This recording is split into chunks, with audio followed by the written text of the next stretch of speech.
Bhaktivedanta Gadadhar Srivasadi Gaur Bhaktivedanta.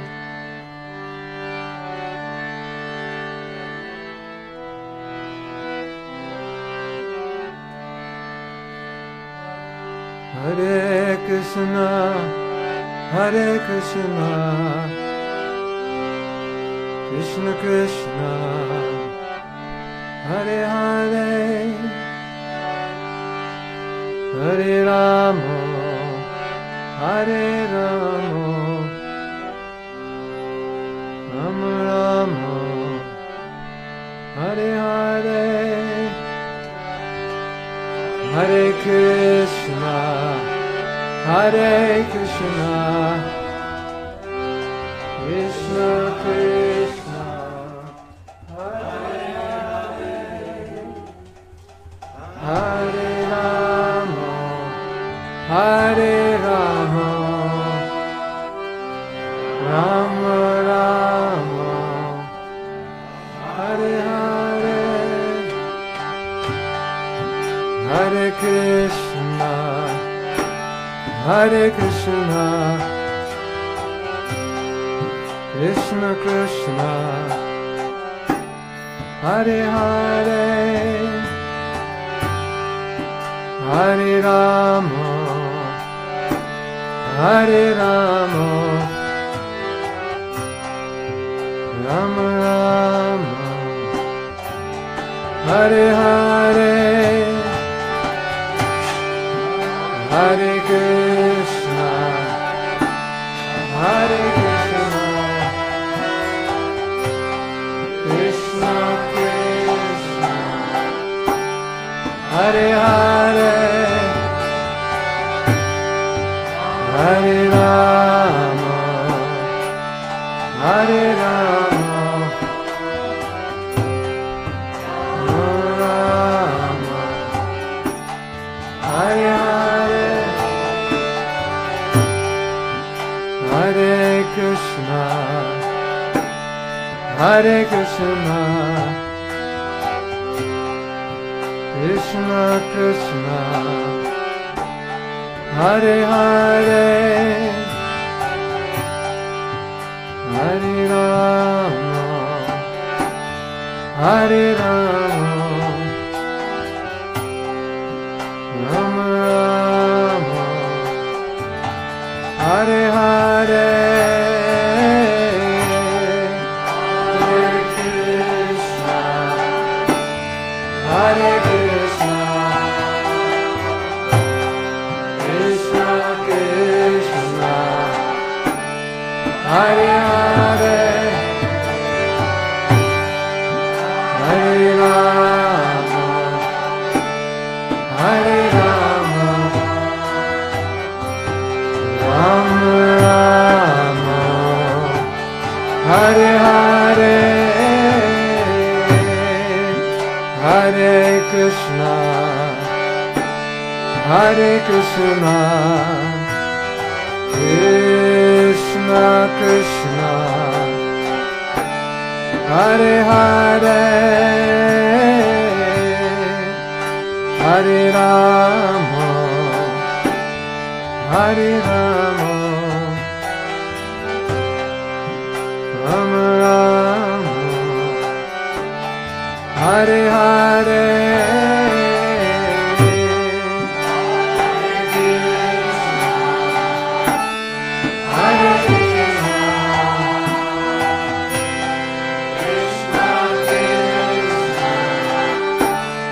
Hare Hare,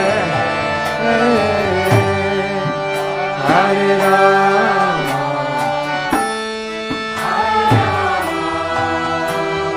Rama Rama, Hare Hare, Hare Krishna, Hare Krishna, Krishna Krishna, Hare Hare, Hare Rama, Hare Rama, Rama Rama, Hare Hare,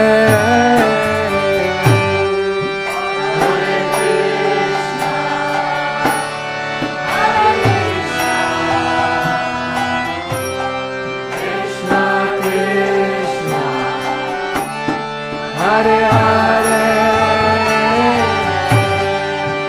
Hare Rama, Hare Rama,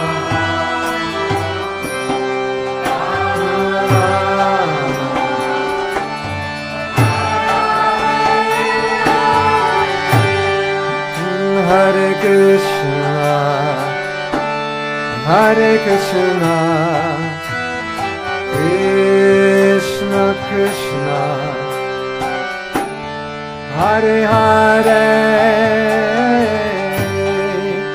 Hare Rama, Hare Rama, Rama Rama, Hare Hare,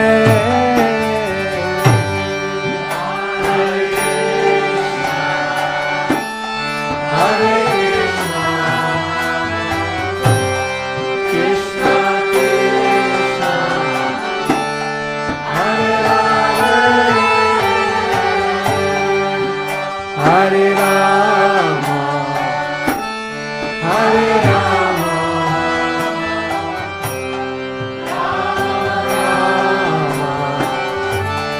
Hare Hare Krishna, Hare Krishna, Krishna Krishna, Hare Hare, Hare Rama, Hare Rama, Rama Rama, Hare Hare, Hare Krishna, Hare Krishna, Krishna Krishna, Hare Hare, Hare Rama, Hare Rama, Rama Rama, Hare Hare, Hare Krishna, Hare Krishna, Krishna Krishna, Hare Hare, Hare Rama, Hare Rama, Rama Rama, Hare Hare, Hare Krishna, Hare Krishna, Krishna Krishna, Hare Hare, Hare Rama, Hare Rama, Rama Rama, Hare Hare, Hare Krishna, Hare Krishna, Krishna Krishna, Hare Hare, Hare Rama, Hare Rama, Rama Rama, Hare Hare,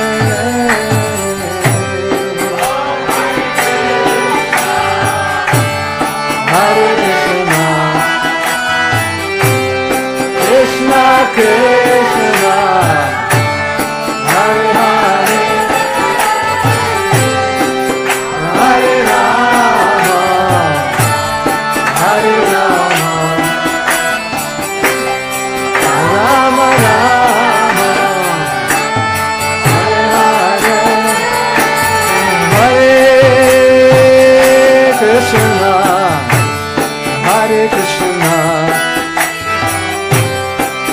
Krishna Krishna Hare Hare Hare Rama Hare Rama Rama Rama Hare Hare Hare Krishna Hare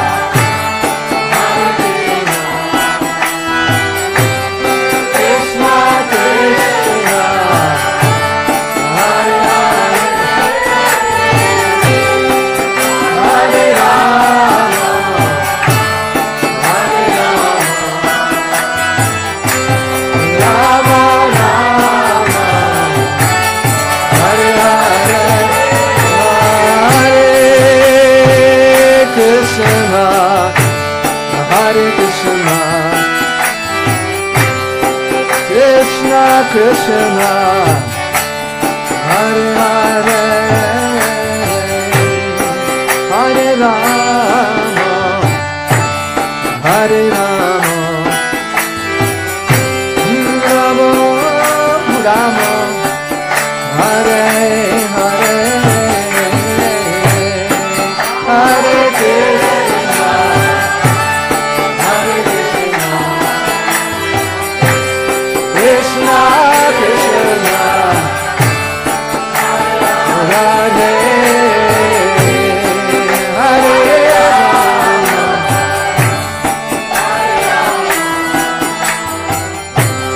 Rama Rama Rama Hare Hare Hare Krishna Hare Krishna Krishna Krishna Hare Hare Rama Rama Rama Hare Hare Hare Krishna Krishna Krishna Hare Hare Hare Rama Rama Rama Hare Hare Hare Krishna Krishna Krishna Hare Hare Hare Rama Rama Rama Hare Krishna Krishna Krishna Hare Hare Hare Rama Rama Rama Hare Hare Hare Krishna Krishna Krishna Hare Hare Rama Hare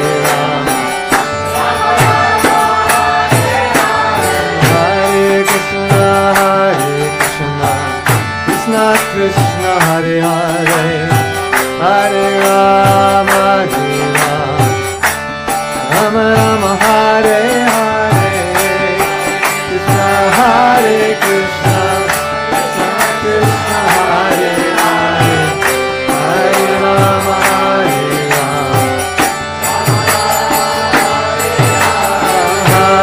Krishna Krishna Krishna Hare Hare Hare Rama Rama Rama Hare Hare Hare Krishna Krishna Hare Hare Hare Rama Hare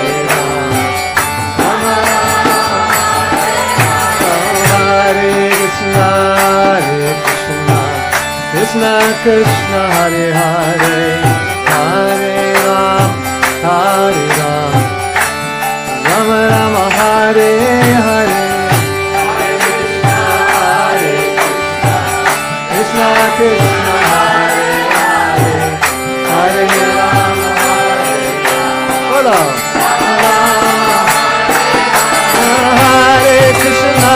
Hare Krishna Krishna Krishna Hare Hare Hare Rama Rama Rama Hare Hare Hare Krishna Krishna Krishna Hare Hare Hare Rama Rama Rama Hare Krishna Krishna Krishna Hare Hare Hare Rama Rama Rama Hare Hare Hare Krishna Krishna Krishna Hare Hare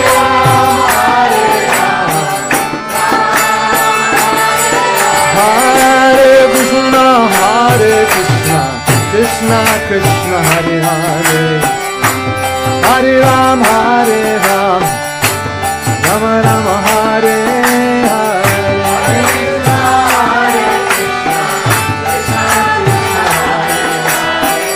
Hare Ram, Hare Krishna, Hare Krishna, Krishna Krishna, Hare Hare, Hare Ram, Rama Rama, Hare Hare, Hare Krishna, Ram, Hare Rama, Hare Krishna, Krishna Krishna, Hare Hare, Hare Ram, Rama Rama, Hare Hare, Hare Krishna, Hare Ram, Hare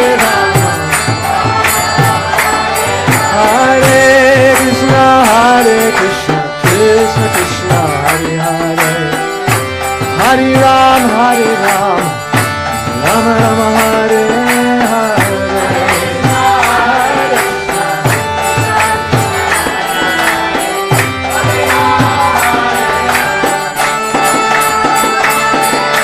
Hare Krishna, Krishna Krishna, Hare Hare, Hare Ram, Ram Rama, Hare Hare, Hare Krishna,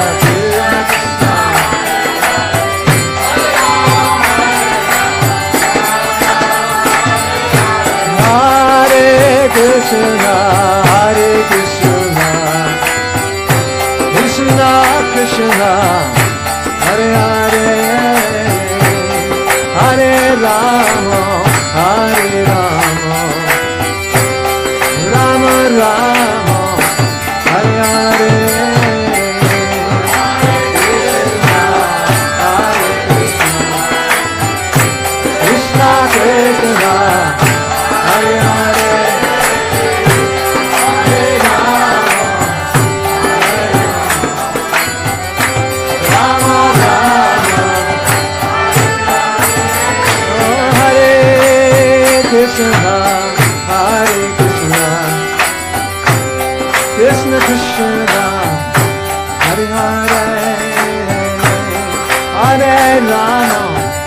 Hare Rama, Rama Rama, Hare Hare, Hare Krishna, Krishna Krishna,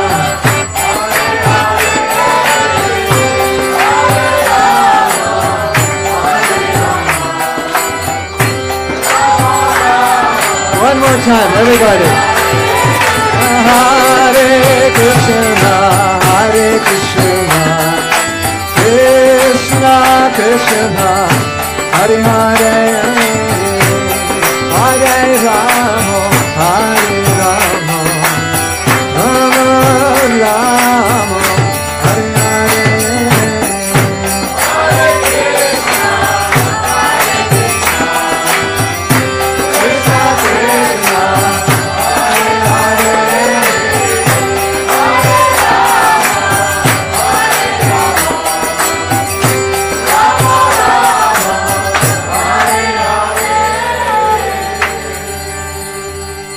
one more time, everyone together. Hare Krishna,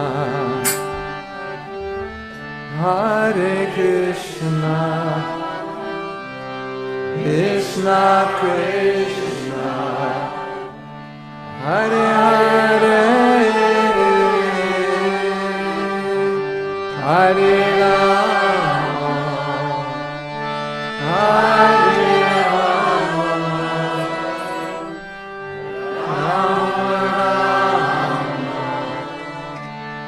Hare Hare.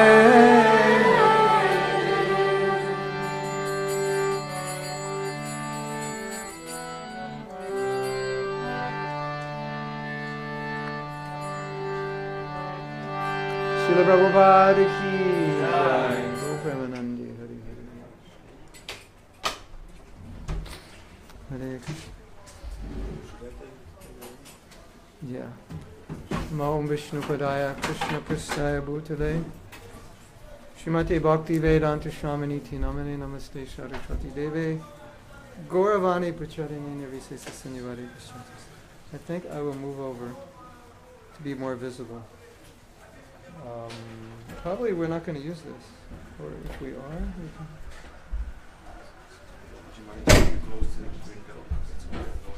Okay, yeah, we can close it. Huh. Namaste Saraswati Deve Gauravani Pacharine Nirvisesa Sanyavadi Paschati Satarine Mukam Karoti Vachalam Pango Langayate Girim Yakripata Mahambande Sri Guru Dinatarinam.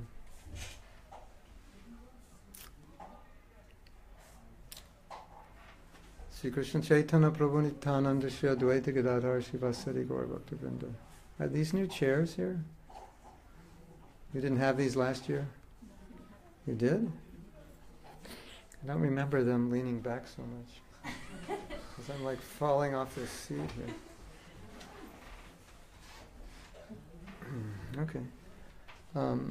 Hare Krishna, Krishna Krishna, Hare Hare, Hare Ram, Ram Ram. So, tonight and tomorrow night we're talking about a topic which is extremely important for the Krishna consciousness movement. And we're not going to be addressing it from an external point of view. And an external point of view would mean, here's 5 things you can do to get along better. Because the challenge is not external, the challenge is internal. Because it requires a certain consciousness to be able to work with people. So I'd rather focus on that because I think that's what is essential and enduring. And it's my experience, if you learn an external skill without an accompanying internal attitude or change of consciousness that supports it, you won't be able to continue employing that skill. Unless, of course, your life depends on it and your job depends on it. But even then it's difficult. Whereas if you learn the proper attitude behind the skill, often you don't need to learn the skill. Can I give you an example? 2 people don't get along.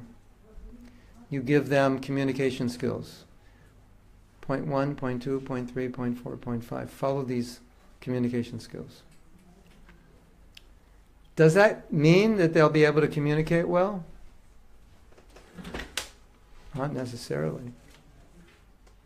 Number 1, they have to want to. And then they have to follow. And they may not really want to follow. But let's say, instead of giving them communication skills, I taught them how to get along as people, relationship skills, how to make a better relationship, not based on principles, but based on developing friendship, developing respect, developing trust, something more genuine.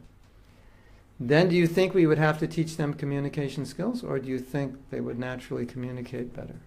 What do you think? Yeah. Because if you respect someone, you'll listen.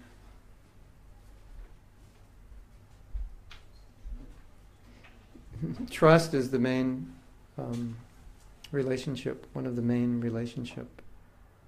necessities for relationship. So if you learn how to trust, if you learn how to respect, you learn how to empathize with another. These are what you could call soft skills, or in Krishna consciousness we would call these characteristics of a devotee. If you learn those, relationships will get better.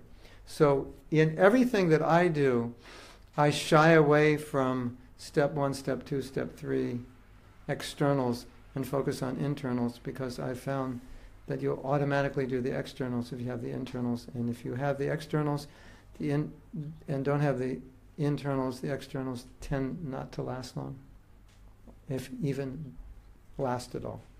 Does that make sense? Mm-hmm. So this is going to be a little bit of self-exploration, because generally we find when we're dealing with communities and teams and so forth, and we're not getting along, the natural inclination, first inclination, is to think or see or believe what's wrong with someone on the team. That's creating the problem, isn't it? The problem is you're the problem, isn't it? Generally, we isolate the problem as an individual, or perhaps as a policy, or perhaps as some dysfunction somewhere within the group, and we can point to it. This is the problem with the team. But there's a fundamental problem with that. Because if everybody's doing that, how's it going to get better?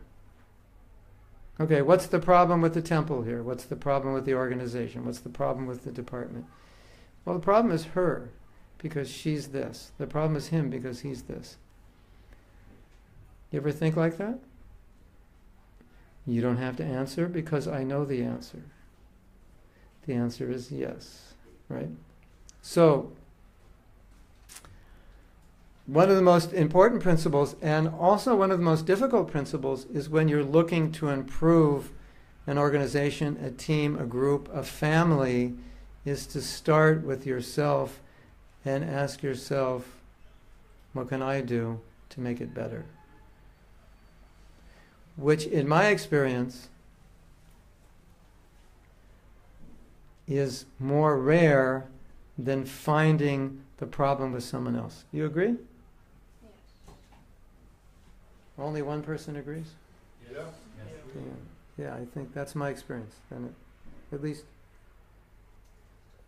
I don't have all the experience in all the world, but unless somebody is trained to improve themselves, look at their fault as the solution, they generally won't look at the solution in terms of improving themselves. They'll look at it and they'll isolate the problem in somebody else. So, what is the biggest problem in the Hare Krishna movement? What is the biggest problem in the Soho Street Temple? What is the biggest problem in the Soho congregation? The answer, the right answer, is me. That's the right answer. Not him or her. But I didn't want to embarrass you and ask you that question and have you come up with the wrong answer, so I gave you the answer. And I can guarantee you, if I asked you what the biggest problem was in this temple, you'd go from the top floor to the bottom floor, analyzing everything. Most of you would analyze everything but yourself. You agree? You don't have to say yes. You don't have to embarrass yourself. But that's my experience. That we don't normally look for ourselves as the number one problem. We look for, number one problem is we don't do this, or the number one problem is, I'm not saying those aren't problems. But if you're going to create a better group, you have to look at yourself. Because just imagine if everybody felt that way. That would be great, wouldn't it? Okay, what's the problem? We all say, I'm the problem, I have to improve. That would be fantastic. Right? You agree? It's not easy. Mother Teresa was asked, what is the biggest problem in the world? If we ask you that question, you might say, is Donald Trump. Seems like it, right? Or what's his name in Korea? Wang Chung-yong, what's his name? Yeah, is that his name? What's his name? Kim Chung-yong, is that it? That's the biggest problem. Or maybe someone in Syria, or maybe someone in Iran. And Mother Teresa said, they said, what is the problem with the world? She said, the problem with the world is that I'm a sinner. That's the problem. So I think that's the spiritual perspective. What's the problem? The problem is I'm not pure. What else is the problem? That I'm not pure. That's the problem. Is that hard to accept? I mean, it's kind of obvious in a sense. At least that's how we should think. Now, we're going to do an exercise that's going to help you isolate this problem. So you need a partner. And the way, most of you are sitting, Well, we have two, but then we have three. Priya, is there a seat next to you? And if you could sit next to her. Well, then we have one lady who needs a partner. We still have one odd lady, right?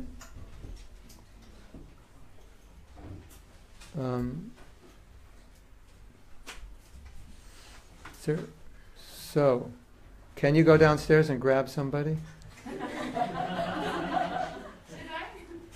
Yeah, it'll be good. Anybody. Otherwise, I have to be her partner, and I want to chant some rounds. Or somebody's coming? Is it a woman? Yeah. Or two? Okay. Okay. Can you two sit together? Because we're going to do an exercise. Okay. I'm kind of waiting for her to come back with somebody. Anyway, I can tell her. So, imagine you are in charge of this temple. And everyone in this temple... Okay, you found somebody? Oh. They're busy in the kitchen and downstairs there's anyone. All right, then you'll be my partner. Or I'll be your partner. So, imagine you're in charge of the temple, and everyone in the temple is exactly like you. And so the question I want you to answer is, what wouldn't you like about everyone if they were exactly like you? So, or you could imagine a group of 7 of you working on a project. You're in charge of the project, and everybody's just like you. Now, I could ask you, what would you like about working? That's also legitimate, and it's also valid. But in light of the context of what we're trying to do, although that would be inspiring, and I think it would be helpful to point out your good qualities, and sometimes we do that in workshops. In light of what we're trying to do, it's very helpful to isolate the things in yourself that other people may have trouble dealing with. And the reason this exercise is good is because we don't normally see ourselves from the perspective of others. So if we're hard to deal with, we're hard to get along, if we're doing something that may be upsetting, we don't normally notice it, right? So you might say, well, if everyone were like me, everyone would be late for meetings. And nobody would be at Mangalarti. And everyone would be asleep every morning at 10 o'clock. And if everybody didn't like my idea, they would just not do it. Or maybe they would say they would do it and they wouldn't do it. Or they would refuse to do it. Or we'd all be fighting. You have to actually be thoroughly, brutally honest. What would it be like if you had to manage a group of people who had your attitude, your disposition? Now, maybe it would be great. You might say it would be fantastic. We'd get along. And if that's true, that's amazing. And I'm not saying it wouldn't be true, but if there is some idiosyncrasy that would make it difficult for you to work with yourself, you want to isolate it, because we're working on the premise that to improve cooperation we should work on ourselves, because it never improves when you're trying to pull other people down. At least I've never seen it improve that way. At least for tonight, let's work with this premise, and then we can expand and discuss other aspects of working together. So, you're going to isolate what would be difficult, right? And you're really going to enter the mood of how my actions and attitudes affect other people. And then you're going to discuss with your partner what to do about it, how you could improve it. Like isolate, well, I'm like this, I'm like that, what can I do? Because we're working on the premise now that the best solution is to improve yourself. So, if that scares you, you can run out now and not come back tomorrow. Because you didn't think the class was about this, right, did you? You didn't think you had to do anything. So it's not, my workshops are never passive. They always engage you. And you can get a lot from this. And I would ask you, be brave, be vulnerable, be honest. And I can tell you a story about myself and how I became aware of this as an exercise, which is helpful. I did a training to do it was a self-development workshop. It's like 70 hours. You do it all week. And I wanted to do the training because I thought what I was learning would be helpful for teaching devotees and also helpful for teaching non-devotees. So when I was doing the training, I had arrived just after I finished my rounds, and I was very absorbed in my rounds. So when I went into the training, my body was there, but I wasn't there mentally. I was like somewhere else good. And then we would do exercises, and when we would finish the exercise, we would write our realization, and then we would present it. They had like 10 teachers there, and we would present it to the teachers, and they would read it. And by reading our realizations, they could determine if we had done the exercise properly. So they read mine, and they didn't really like it. I didn't get it or something. And then they were talking to me, and I was a little bit, I think I was still in my japa zone. I hadn't landed yet. And one of these teachers said, Mahatma, you are very distant. I don't feel like you're here. And I said, you're right, I'm not really here. And she said, well, how do you think it feels for people when you're interacting with them and you're not present? You're somewhere else. I didn't say anything. She said, I would like you right now to just take time, walk around, and meditate on how people feel when you're distant. And so it was a very interesting exercise because she was asking me to probe how my actions would affect other people. It's something I never really did before, I never really thought about. And I started to realize that often in my dealings with people, I'm not always there. I'm somewhere else, although I look like I'm there. And the more I thought about it, the more I kind of felt how frustrated people must be with me when I'm not present and we're dealing with one another. So it was an interesting exercise. So this exercise is a little bit like that.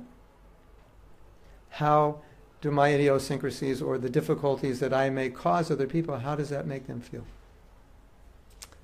And then you're going to talk about what to do about it. And those solutions are going to come from you, because you have the answers to all your problems. Did you know that? Yeah, you do. And now some of you are sitting there and thinking, do I really have the answers? Well, I'm just asking you to see what comes up. And if you want help from your partner, you can ask your partner, what do you think? If you don't want help, don't ask him, what do you think? So we have two partners. So one's going to start. You're going to tell your other partner, if everyone were like me, this is what I think would be a problem. Could be a little problem, a big problem. And then the second thing you'll say for each problem is how I think how I imagine now thinking about it, other people feel when I do that. And number 3, what can I do to improve? And Krishna will guide you how to improve. Because the principle is, as soon as you want to improve, Super Soul kicks in. And he gives you intelligence. And the only reason we don't have sufficient intelligence, I don't want to say the only reason, but generally we don't have sufficient intelligence because we don't have sufficient awareness and desire. You can't improve in something that you don't know needs improving, and we don't have awareness. And we don't have desire to improve it. So this will be also helpful for you in just realizing that many of us have problems that we don't know we have. Because I'm sure something's going to come up for you today that maybe you've never thought about. Well, I never really thought that I affect people this way. So that'll be good for you because you'll become aware of something you weren't aware of 10 minutes ago. And so that shows us that self-awareness is often blocked. We have blind spots, we don't see things. And there's much we can see about ourselves. So self-awareness is important. And then you'll realize by trying to solve the problem that if I become aware of a problem and sincerely want to try it, I can get insight in how to do it. So these are really great tools because you can apply this throughout your life. Become more aware through introspection of how you need to improve, and aware of the problem, and then tapping into the super soul and say, please guide me. And if you feel you don't know the answer, put your hands up in the air. Say, Krishna, I don't know the answer. Please show me. And if you're really stuck, your friend, your partner, I'm sure can help you. So, do you have any questions about this exercise? Yes? Excuse me, Mahatma Prabhu, can you please repeat those questions we are supposed to do? Okay. If I was in charge of a project, a temple, and everyone were like me, what wouldn't I like about working with those people? Not that I wouldn't like some things, but what are the things I wouldn't like? I'm not saying you're all bad. It's just, what is the something I wouldn't like that would make it difficult for me to work with myself? And then, how many features shall we how, mention? How many features? as much as you like. But specifically, the ones you think are maybe the most, that make it the most difficult to work for you, those are the ones you want to work on. And then the next question, how to improve. Yes? Are you just focusing on the negatives or the positives as well? What's that? Are we focusing on just the negatives? Just the negative tonight, unfortunately. If you really want to focus on the positive and you have time, the positive is good, but tonight I want to focus on the negative. Unless you have super low self-esteem and this could really depress you, then you should focus on some positive to balance it out. It's a fact. If you're like, oh no, this will depress me, I'm already depressed, I already know how bad I am. If you feel like that, yeah, you should mention a few good things. Because I'm serious, if you really, on that level, it could be quite depressing. But we want to see it in a positive way, because we want to look at this as, if we want to contribute to this organization and be more cooperative and be better team players, it's really important to know in which ways we're lacking, which ways we can be better. At least you can't change the organization, but at least you can change yourself, and at least you can contribute. Now, let me say a few things just before this, because it might help put things into context. When you join an organization, as you know, or you work on any team in any company, generally you don't choose the team. The team is there, and you're part of it. Okay, you. See that van? Get into it, come back next week. Here's 10 boxes of Gitas. Don't come back until they're distributed. Now you're in a van with 3 other people. You didn't choose. Any of you been in that situation before? I spent maybe 10 years like that, or 20 or 30 years like that, right? So now if I can choose you, all my good friends, we're going to have a great time and getting along. We'll just be telling jokes and having fun, and it's easy. But when it's not chosen for me, and generally in the way the world works, it's like that, that's the challenge. So here we are. You're from this country, you're from that country, you're from this country, you're from that country, you're Hindu, you're Christian, you're Muslim, you're Jew, all, I grew up in a Jewish neighborhood. I never saw someone who wasn't Jewish for 18 years. Can you believe that?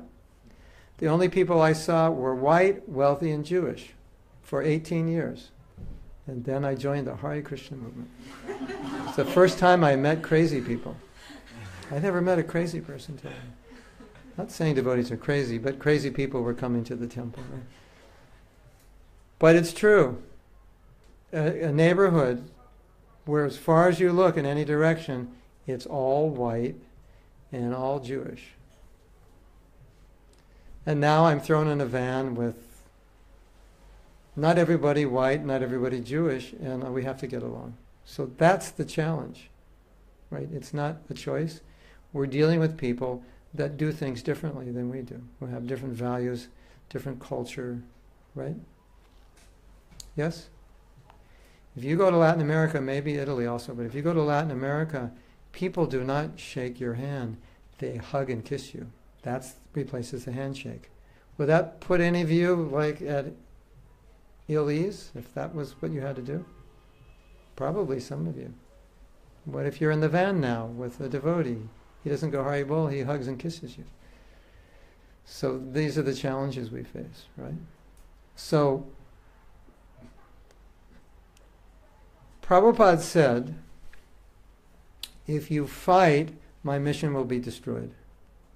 So the necessity of learning how to get along is pretty high, because Prabhupada felt if we didn't learn it, we couldn't spread Krishna consciousness.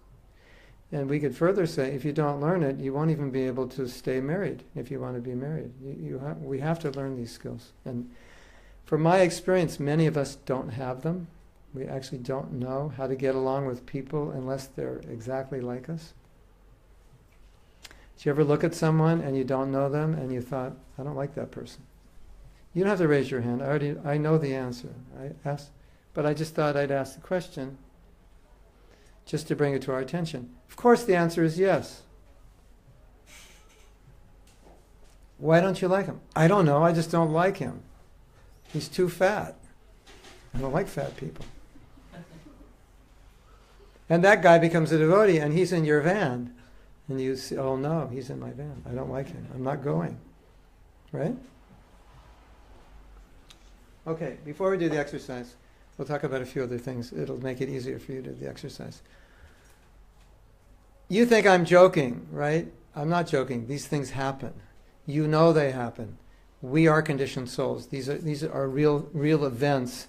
Even though the Hare Krishna movement is meant to be a pure spiritual movement, these things happen. We see some devotee, we don't know him, and in our mind we think, I don't like him. It happens. Or I don't like her.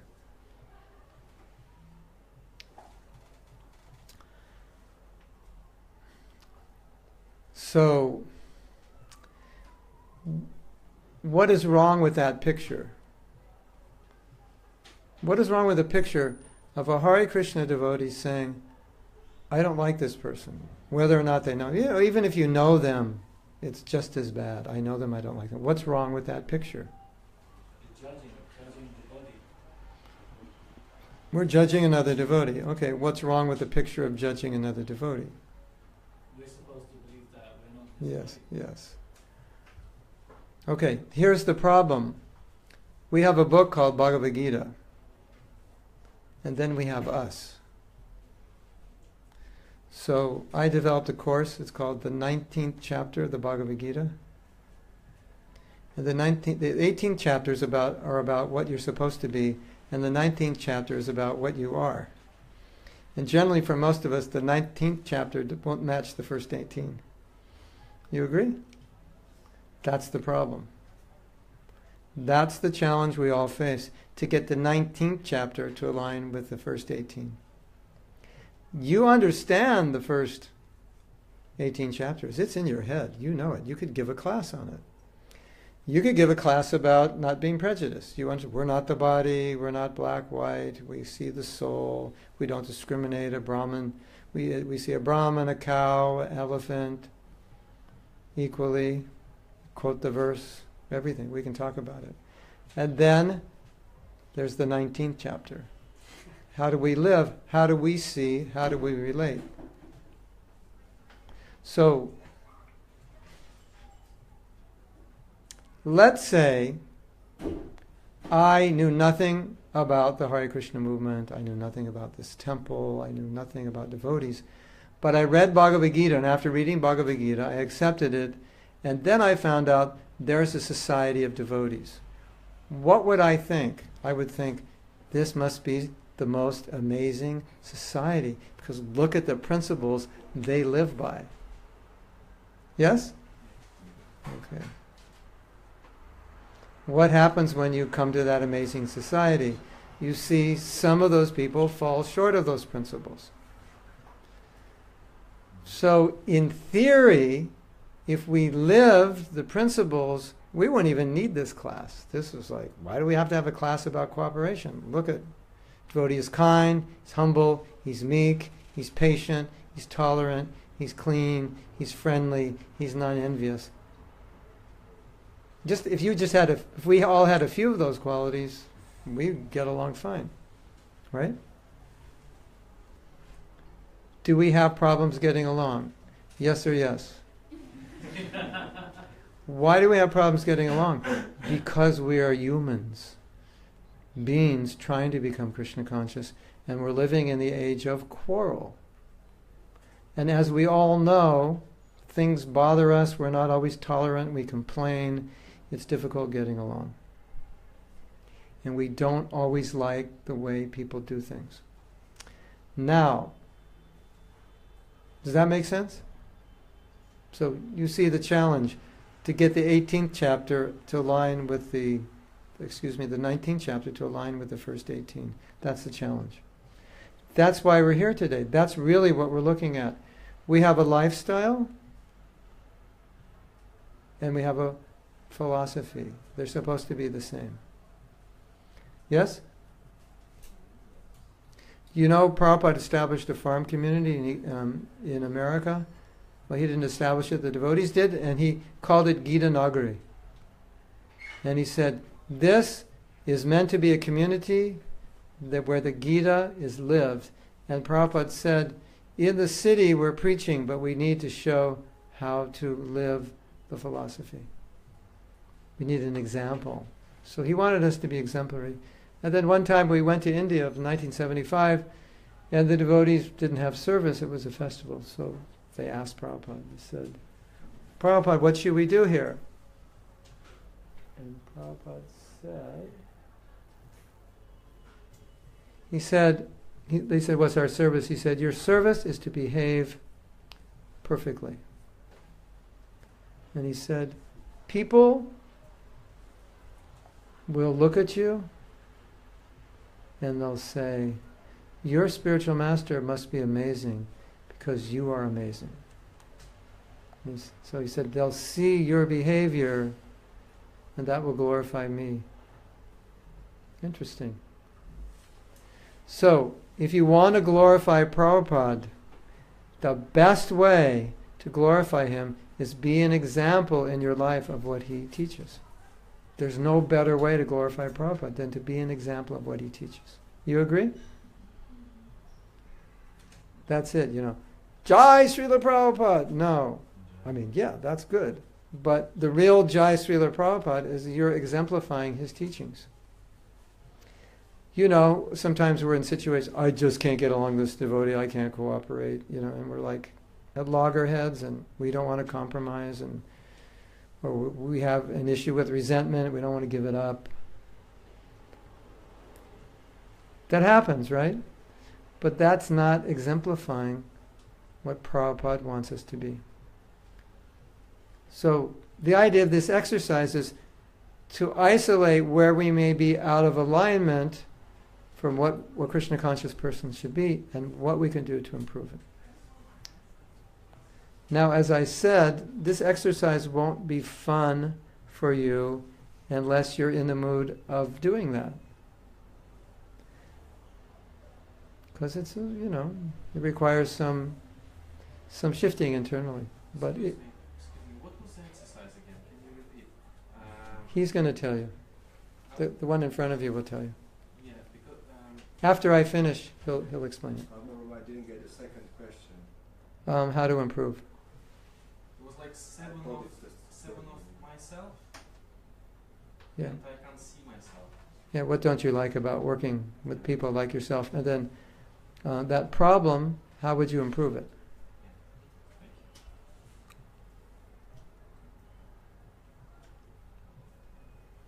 you. Yeah. So, if we have the mood of wanting to represent Prabhupada, you can look at this in terms of Krishna consciousness. What's not Krishna conscious about the behavior of anyone? And how can I make that more Krishna conscious? What could I do?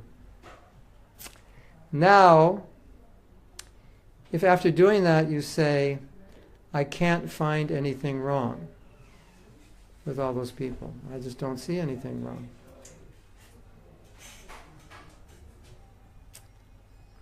That's a huge problem. Because the more we advance in spiritual life, the more we become self-aware of our faults. That's a spiritual principle. The more you progress in spiritual life, the more you become self-aware.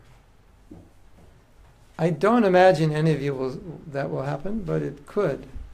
But, yeah. If it does, it's not a good sign.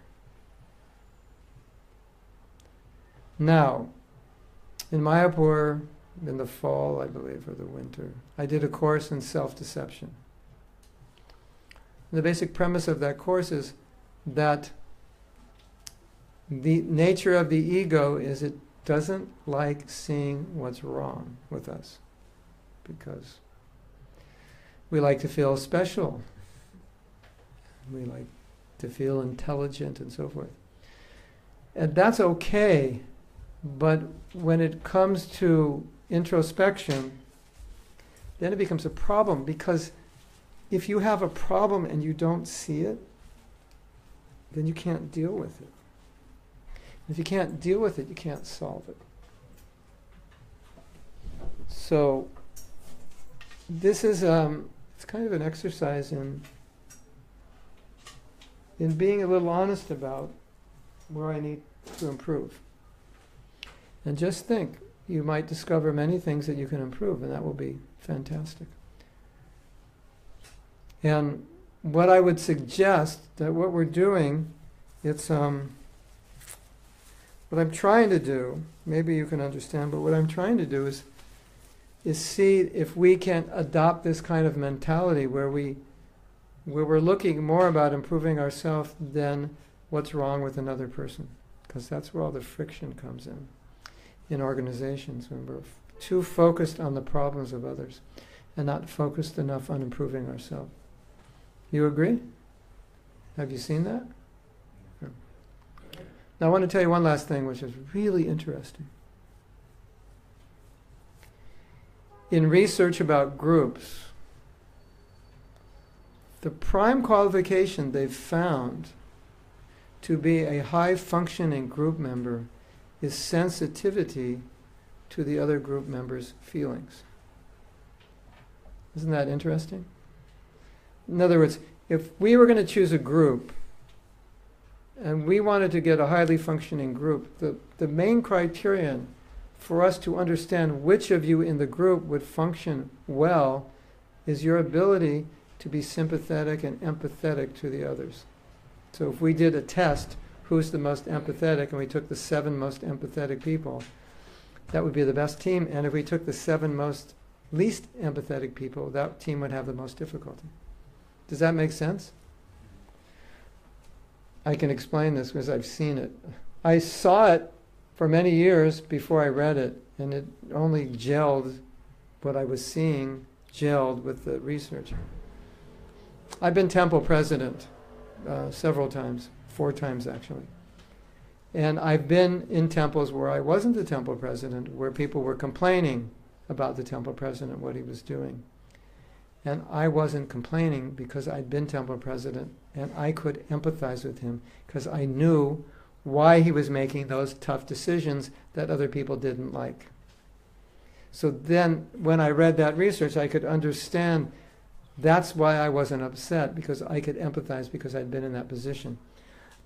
Another thing that I noticed that I can't say this as a fact, but generally what was happening, the people who often complained the most were the people who had never managed a temple. So they actually didn't have practical experience of what it was like, and they were saying, you should do this and you shouldn't do that.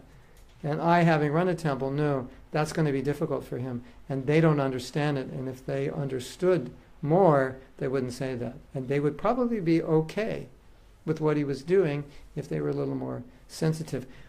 And you could twist it around. Let's say the temple president was very defensive. Well, wouldn't he do better to be a little sympathetic to their point of view? Try to understand them and be concerned about how they feel about him. Prabhu, I feel you should do this. I don't care how you feel. We're not interested in feelings. We're interested in following authority. And I'm the authority. So you follow me. If you don't like it, there's a door on the ground floor and you can walk right out of it. That's like Iskcon, in some places it was like that. You believe me? Yeah, it was like that, yeah. Now, what's so interesting about that is, where do you support that behavior in Bhagavad Gita? Which verse supports that behavior? The verse is in the 19th chapter, not the first 18. Yes or yes? That's the problem. You put everything together and you come up with something like that because it may be because you're insensitive. So that started to make sense to me when I went through the history of working in various temples where people were not sensitive to one another. They had dysfunctional teams. They didn't do well. And I was on such a team that was somewhat dysfunctional. Actually, there's mostly one person who was dysfunctional. Everybody else was aligned, and one person wasn't. Unfortunately, he was the temple president. But over time, he became aligned, and that team gelled, and we became a powerful team. We had an amazing temple, powerful team, because we all understood one another. And so the temple president, if you'd give him an idea that was new, his natural response was to reject it. He couldn't digest it long enough to think about it. His response was, it's new is wrong, new is bad. He'd reject it.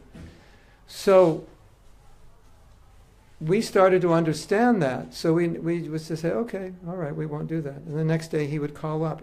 After every meeting, he would call up and say, I thought about your idea, it's a good idea. I think we should do it. So we just knew that was going to happen. So knowing one another, being sensitive to the needs, he needs to reject it. He needs to do that first because he's trying to protect the dharma of the temple. So he needed to do that because new ideas to him were like anti-Prabhupada, and he needed to digest. So we understood that. And then gradually he got better because after practically accepting every idea that we gave him, he stopped his spontaneous rejection because he started to realize we have good ideas. We're not so bad. So he became more sensitive to us. And we had this amazing team. So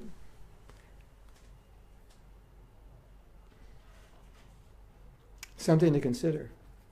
Right? Now, I have another experience. This is real world stuff. So I'm just telling it like it is. Some people are reformers. That's their personality type. You know those people? Have you met them? That's just their nature. It's not like they're trying to be unpleasant. It's just that they have to reform. When something's wrong, they have to reform it. They can't help themselves. That's what they do. That's their nature. That's their personality. Some people, justice, if they see something unjust, they have to correct it. They cannot tolerate it. Right? Anyone in the room like that? You see something unjust and it's like, get the atom bombs and bomb this. Right? Now, I've dealt with people like that. And as I said, Prabhupada wanted us to cooperate. And the justice people have, in my experience, generally, I can't say in every case, but the justice people generally have the most difficult time cooperating, because if they don't agree with it, they feel it's a compromise of their principles to go along with it. So that they can't compromise, because why should I go along with this? It's wrong. Have you seen that before or done that before? I understand that completely. It's why should I go against my integrity? Because I don't believe with the group decision, so I shouldn't agree with it. The problem is, Prabhupada wants us to agree and to work together. So if your criterion to work together is that you agree with it, it's going to be extremely difficult for you to work, because I don't agree with it. I can't do it. I'm compromising my own integrity, and this is not dharmic. This is not right. So if you have that nature, that's something to consider. And if you want to cooperate with a group, that's going to be your personal challenge. And you're going to have to remember this principle that people who are sensitive make the best team members. And people who are justice-oriented, in my experience, are not the most sensitive people. In fact, oftentimes, they don't actually care how they make people feel. All they care about is justice. Justice is what's important, not how you feel, not working together, not compromising. Have you seen that before? So all of you justice people, you consider these things in light of the fact that Prabhupada wants us to work together, and these are your challenges. So if you're working with a group of people like yourself, that's going to be a tough group, I would think. You agree? That would be a hard one, yeah. I'm not doing it, I don't agree with it. It's wrong, that's it. So, perhaps for those of you who feel justice or dharma is really important, meditate on the dharma that Prabhupada wants you to cooperate as the highest principle. Higher than your own concept of dharma is the principle to work together with the other devotees. That's the highest dharma. I mean, Prabhupada said if we don't work together, if we fight, if we segregate, then his work would be stopped. So it's a high principle. In fact, and the dharmic people, the dharma justice people, have a hard time dealing with this. But some devotees have said the most essential instruction Prabhupada ever gave was cooperate. Like the highest instruction. How could that be? Cooperate, even if what we decide I don't agree with, I don't think it's Siddhanta, cooperate as a higher principle. That's something to meditate on. Now, why did Prabhupada say that? Interesting. You probably all know that the Gaudiya Math divided over who would be the leader. And they couldn't, and Bhaktisiddhanta didn't want them to appoint a leader, but they did. And in fact, they appointed two leaders. And there was a division. People sided with one leader's side and the other leader's side. And so it divided. And that became so messy, and it went to court, that many members of either side became disgusted, and they went off and started their own temples. And that divided it further. So you have original Gaudiya Math temples, and you have subsequent temples. So Prabhupada lived through that. So when he was asking us to cooperate, sometimes he would say, don't create another Gaudiya Math. And he was concerned because he said once they divided, as is obvious, they lost their power because they fragmented. So he didn't want that to happen to Iskcon. So this cooperate mantra, it's high up there because that could, in Prabhupada's mind, it would prevent us from fragmenting, and if we fragmented, we would lose our potency. So he wanted us to keep together. So therefore, I will quote Vaisheshika Prabhu, who was just here, who said, the greatest austerity that we perform in Iskcon is to cooperate. To get along with other devotees is our greatest austerity. You agree? Or in other words, it's the hardest thing to do. And it's so easy not to, because I can't, I don't want to do it. That's easy. Anybody can do that. But to actually do it is hard. I could do something, no, we don't want you to do it, I have to go along with that. That's difficult. They choose you to do something when I'm better than you. That's difficult. Isn't it? Okay. Are we ready to do the exercise? Yes. Okay. So all of you watching, if you want to do the exercise and you don't have anybody with you, then what you can do is you can do the exercise yourself. You just imagine you're a team leader and everyone on the team is you. And whatever idiosyncrasies or nature that you feel would be difficult to work with, you point those out, and then you can do this just on paper, and then you can write down ways in which you can improve. And if you want to, you could also try to understand, which may be important and useful, why you're like that. Because why you're like that may not be your nature. It may just be an experience you had. Well, I am like this because people dealt with me this way, so that's how I deal with people. Or so there may be a reason why you're like that, which would be easy to correct if you understood why. Why am I like that? And if you don't come up with a solution today, it's okay. You can keep thinking about it. At least you come up with step one, which is awareness, that this is something I should work on if I'm going to be able to work well within an organization. Now, before we begin, I would like to say, if I were in control of the universe, I would give this course to everyone who joined Iskcon. Because I feel everyone who joins Iskcon needs to take a course on how to get along with others, because you're thrown into an organization. You're thrown into a situation where many of you have not yet experienced, and it's a challenge to learn how to get along well and stay together. And I travel 15, 20 temples a year, and that's my experience. Getting along is an extreme challenge.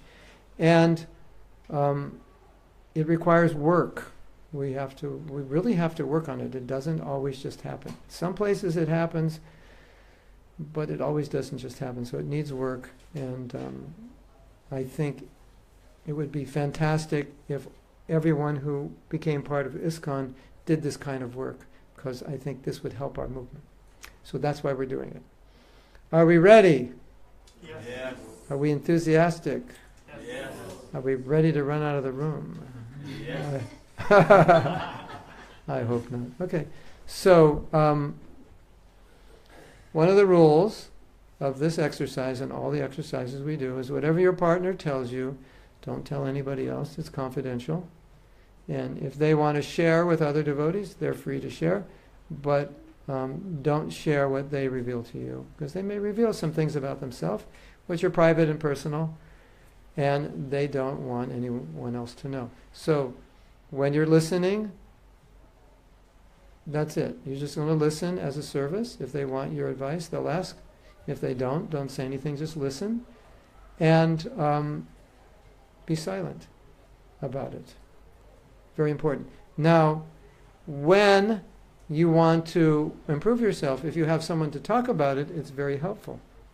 So as long as you know that your partner isn't going to tell anybody, they'll feel more free to talk about their issue. You agree? But if they fear you're going to tell somebody, they may not want to tell you everything. And some things we need to talk about. Because if there's something that we need to improve, it's extremely therapeutic to talk about it, right?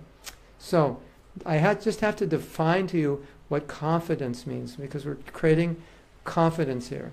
What confidence means in this environment is when we agree to not tell anybody, it doesn't mean, not telling anybody doesn't mean it's okay to tell your best friend. It's okay to tell your husband or wife, mother or father. Not telling anybody means nobody. And most of us think not telling anybody means anybody in general, but my best friend's okay, or my wife or husband's okay. It's true. I didn't do a PhD in this topic, but I've seen it enough that that's how we think. Confidential means, Prabhu, I'm not supposed to tell you this. How many people have ever told you, I'm not supposed to tell you this, but... Yeah, that's confidential. That means that person is close to you. To which you should say, Prabhu, if you're not supposed to tell me, don't. Because you promised not to tell anybody, so don't break your confidence. So that's what we want to learn. So that will enable you to feel free to talk. And partner, when you listen, the key to listening is don't judge and don't make faces that look like you're judging the person.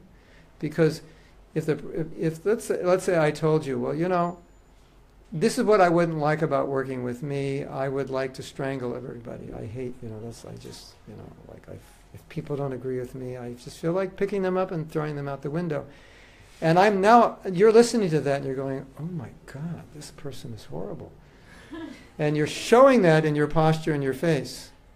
But actually the person needs to talk about it. He needs to, he's being thoroughly honest. Does he actually feel like throwing them out the window? Maybe, but not really. But he's trying to express himself and talk about it and talk through it. And if you're showing expressions of anything other than sympathetic listening, he's not going to be able to talk. So your service is to be able to listen, because listening facilitates speaking. And so you're going to listen without judgment, without making, oh my God faces, I can't believe you would do that faces, and are you kidding me? Or interrupting. That's offensive, Prabhu. How can you think like that? And so we want to create an environment in which we're allowing one another to talk without judgment, because it's very important. And you will find if you can talk about something in relation to yourself that you need to improve in this kind of environment, it'll be amazingly helpful. So can we do that? That's very important. Okay. Can anybody not do that? Because if you can't do that, we'll just pick you up and throw you out the window. That will... No, we won't. We're devotees. We don't do those things. Okay. So, all of you out there, do the exercise, and you're going to watch everyone else doing the exercise. So, Prabhus, do it well. 10 million people are watching you right now. How does it work? I mean, we have a certain time limit? I will just do as long as you need. Just fresh off. Yeah, by midnight I'll tell you you've gone too long. Yeah. The first person will start, and when they're finished, the next person will start. So this exercise can go from 20 minutes to an hour. What time is it? 25 past. It's supposed to end at 9? Yeah, okay, so we have time, yeah. When you do these kind of exercise, it's kind of like an iceberg. You don't realize how deep the iceberg is and what's under it until you start exploring it. So it's good to take time. And what I also find in these exercises is when you think you've exhausted it, you think, okay, that's it. Go a little further, because that's when the best stuff comes up. Because some of the stuff's obvious. But if you probe it, after the obvious, the deeper stuff comes up. So a lot of times when people finish the exercise, I'll say, okay, do it 5 more minutes, see what comes up. And then you really have to push yourself, because you think you found everything. So it's just an exploration. It's for you. There's no right or wrong answers. It's not for public broadcast. You're not getting grades on this. It's just for your own exploration. And maybe you'll discover ways in which you can be a better team member. Maybe you'll discover ways in which you're insensitive to people that you didn't realize. Maybe you'll discover ways in which you're that kind of justice person. Or maybe you'll discover ways in which you're not trustworthy. You tell people you're going to do things and you don't. And you start to see, wow, that was really frustrating. It would really be frustrating to work with me, because I always tell people I'm going to do things even when I can't, because I want them to like me. And so you start to discover these things, and then you can say, okay, I'm not going to do that anymore. It's not fair. Because as you imagine how these other people, you'd be feeling dealing with them, you realize I make people feel that way. So it can be an amazing exercise, depending on how you do it. Are we ready? Are we enthusiastic tonight? Okay, go for it. Hare Krishna. So I'm your partner, right? You want to Is it easier if I go back there? Okay. Oh, this might be corner that I can be your partner.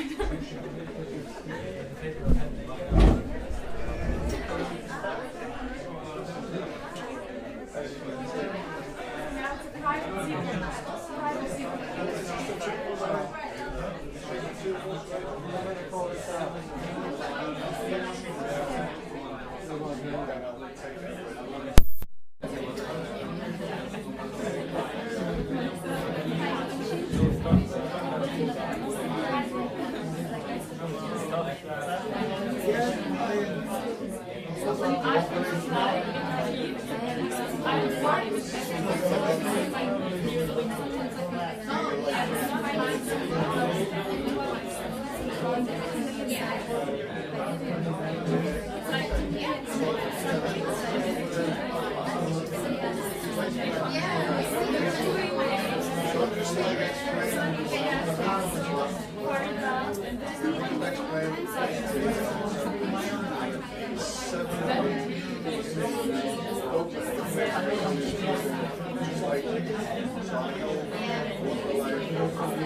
It was a one-time event.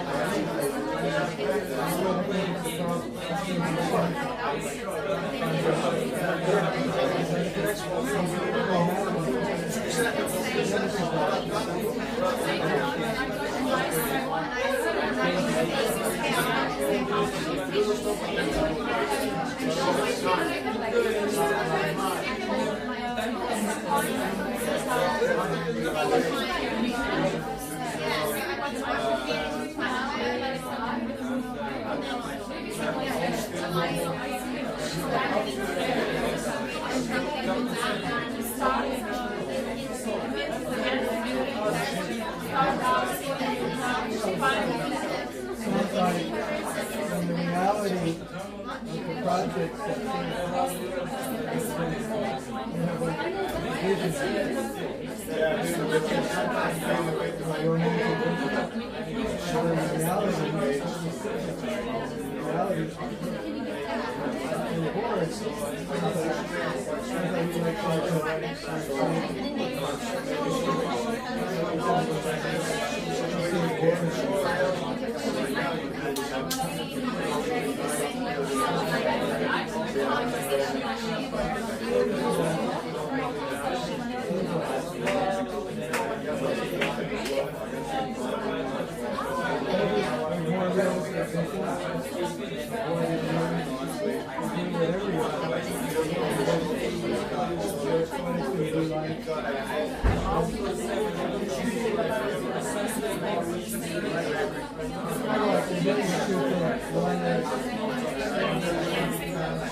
trying to do something that's not suited to your nature. Let's say, the man is your nature is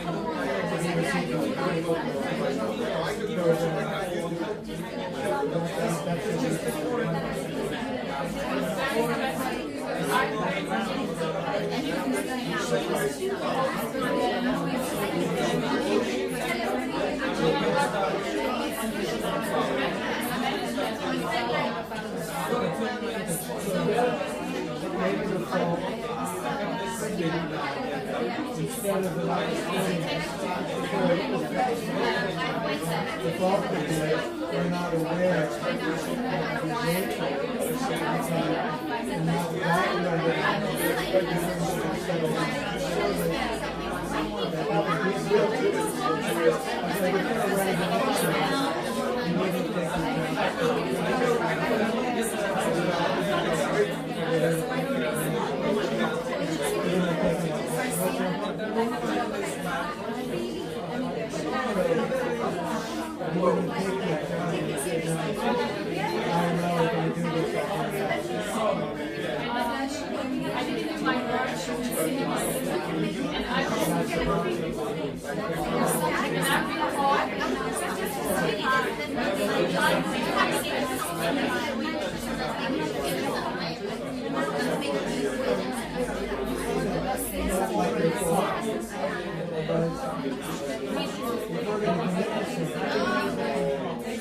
we commit to something that we know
to have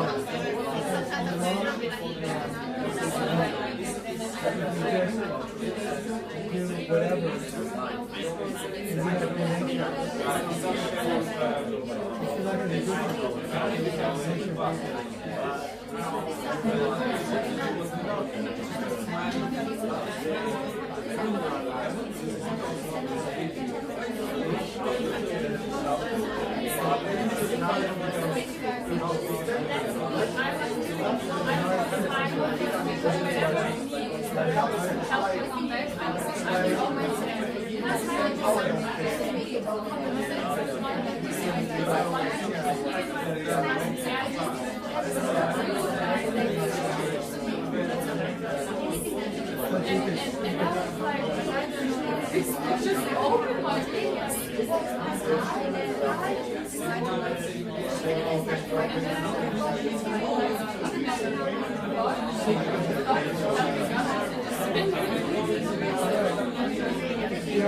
by doing it, you feel happy.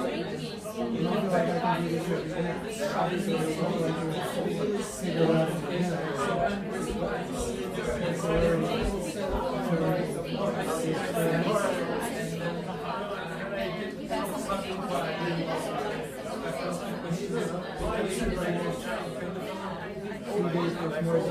Okay, in the black light.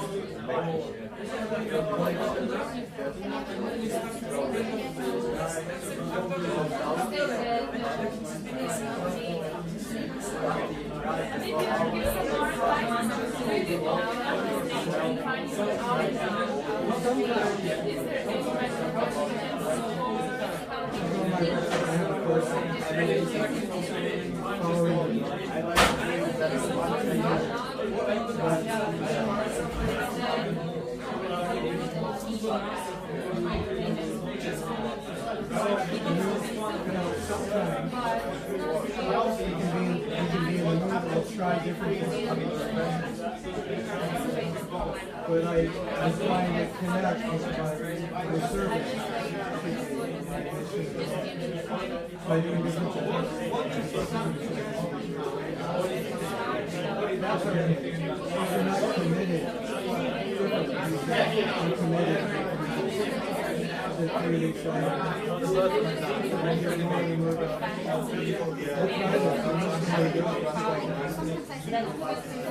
You're not disappointed.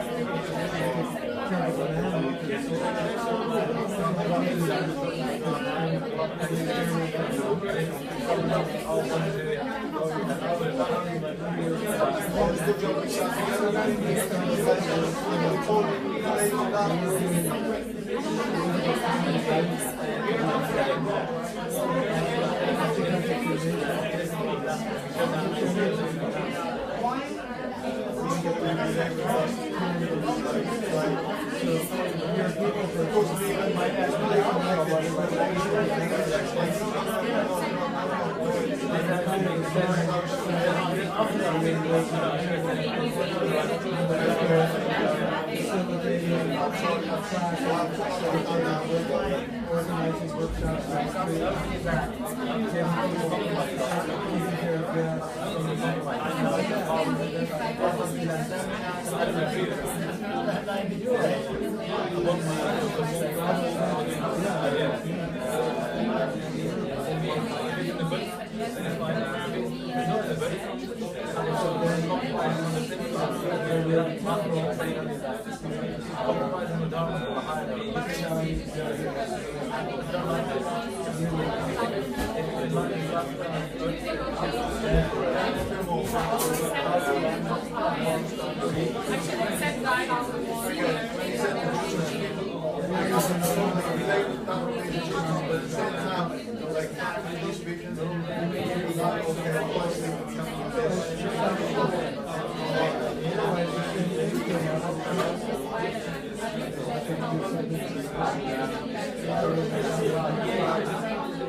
Yeah, I mean, there's people who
Everyone It's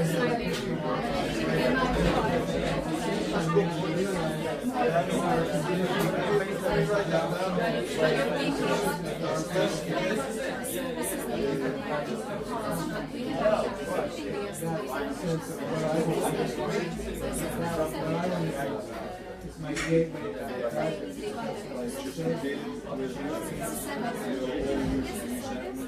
Look at that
If you need more time, that's fine, no problem. I just need to know. So raise your hand if you need more time. Okay, yeah, just keep going. And if you're finished, then go back and do the exercise and bring up a little more. Something's there under the surface you haven't scratched it. So if you're finished and you're just talking, go back and see if there's anything else you can reflect on. Okay?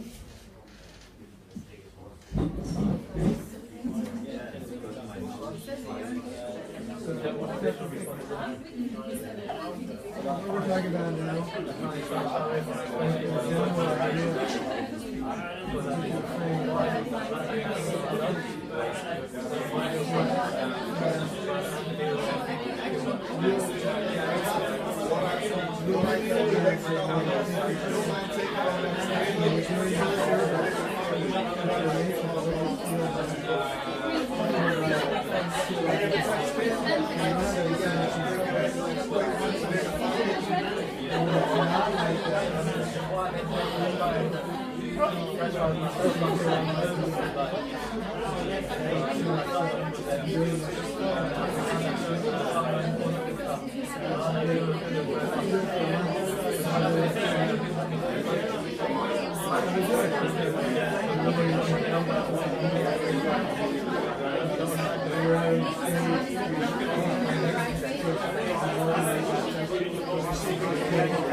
I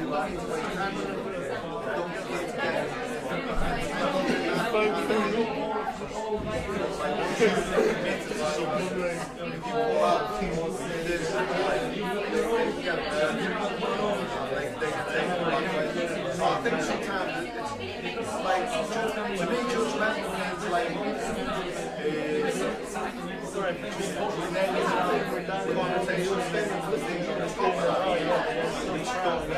I feel that you have to have some sense of discrimination to say, you know, if somebody asks me to get involved in that, it's not going to be good for me, it's not good for them. They're trying to exploit or I feel like, because I can do some things really good, people just say, oh, okay, you have to be like, I'll end up doing that's not really judgmental, that's just like, helping yourself, like, making sure that you don't get entangled in things, like, you don't pull out. Either they're going to get everything done for free, and you're going to suffer snap, you're going to commit to it, then you're going to say, I'm going to win. I think in that sense, it's like, let's be like, kind of, actually, it's a best,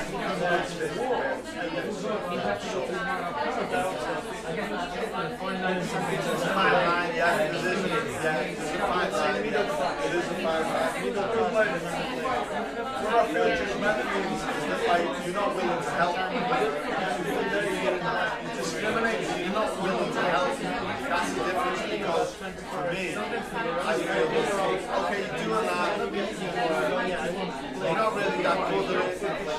I'm going to say you're not that good at it, I'm going to say you're not good at it, but I'm willing to help you. You know, that's okay. But I don't feel like being like, it's okay, that's not bringing a negative aspect of it and saying, you know, it's okay, we're watching it, okay, you need some help, what you need to do, and like, you're willing to finish that. I feel that's a different kind of yeah, you understand what you're saying, you know, actually, when you do that, if I help you, or you get help, or at least I can give you a little bit of help, to get you a bit of fair job, and then maybe somebody else can come along and give you a little bit of growth. So I do that a lot with people, I mean, everybody likes me. I feel like when people say judgmental, what it really means is just passing along. You've no desire to help them, you've no concern about when that's what happens. So, maybe like, you think that one? Like, just rethinking. Because you do have to protect yourself in ways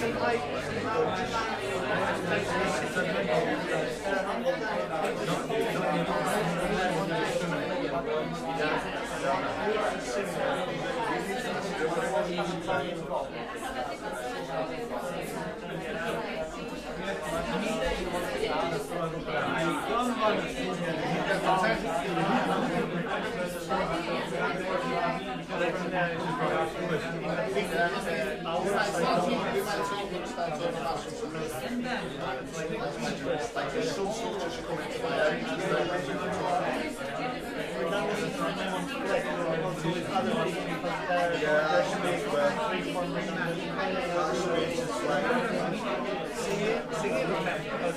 I don't have the other part of the last hour. Really good singing, like, don't even tell them. I never read All the truth. before that, Especially when you're singing. middle class. So don't tell them all the truth. Don't even tell them some of the truth. You don't even need to tell them that. I mean, you do need to tell them something. Actually, sometimes it's good to say, we have to just quick shot. Just quick. You have to be, but sometimes it's just good to just say to them, you have to look down. Just like, say all the mess about it, just drop a little, just get out, don't do it. Yeah, see you next time. And just kind of leave them thinking like, okay. So like, for me, I have some experience, like, stored with big roots when you don't need to go into big roots. And just like smash it all. And then you get all upset and angry. And then you don't need to. You can say the same thing, but just compress it. Like 4 years, 5 years, not that.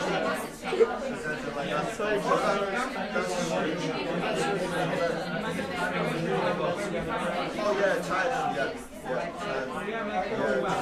It's really ugly. I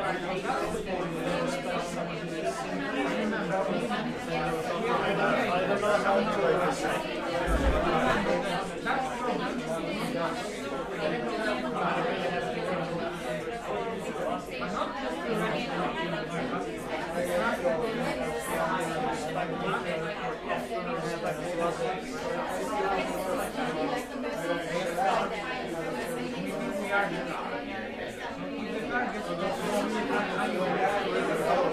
That's a funny thing, because what man says in one of the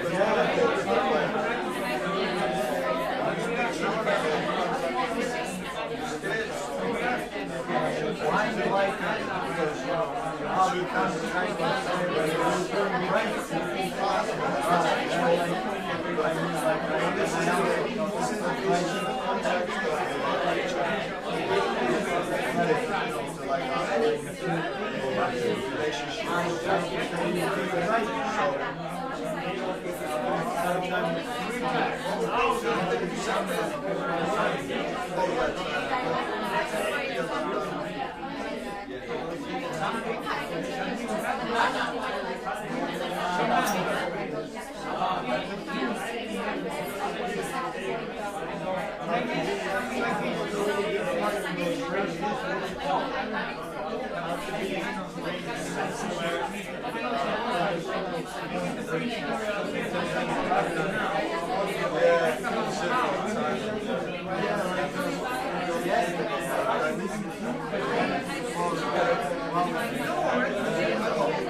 last week, I'm at work, and there's two guys just like situation, guys, just like shaking hands, and this like half coat, white, really racist dude, and start fighting, no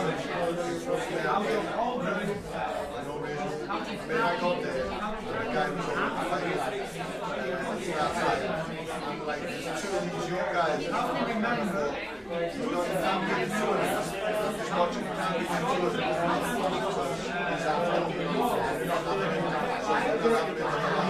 they're all fighting on the floor, I'm just watching them, I'm like, yeah, I don't need to do anything, just these two guys, anyway, one guy actually goes to sit down, and he's still wrestling with the other guy, telling me like, why did that?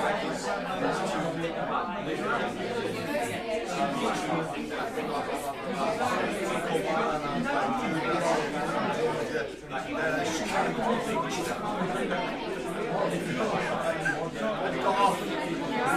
think I won't do anything because I'm not with and I'm just like, no, that's enough.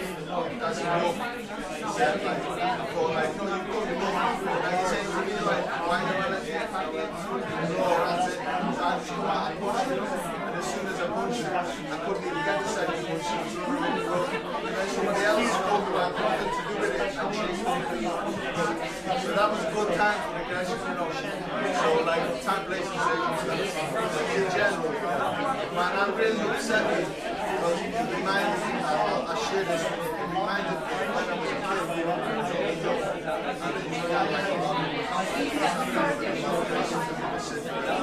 we got like fully grown men, when you start, you know, and you don't like kids, guys like 25, 30, she's like, why is he beating me up? And I brought that back in when he came to me and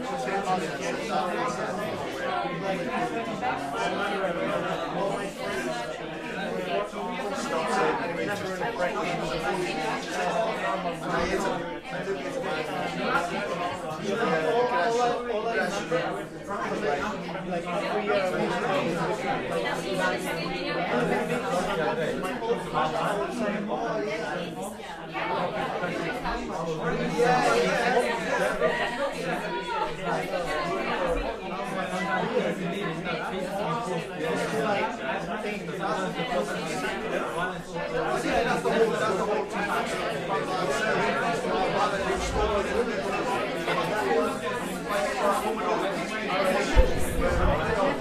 Hare Krishna.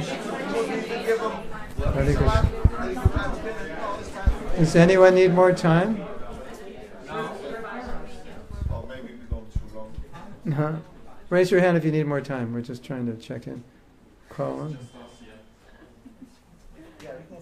I think so. After this, we need to start talking about positive qualities. Anyone depressed now?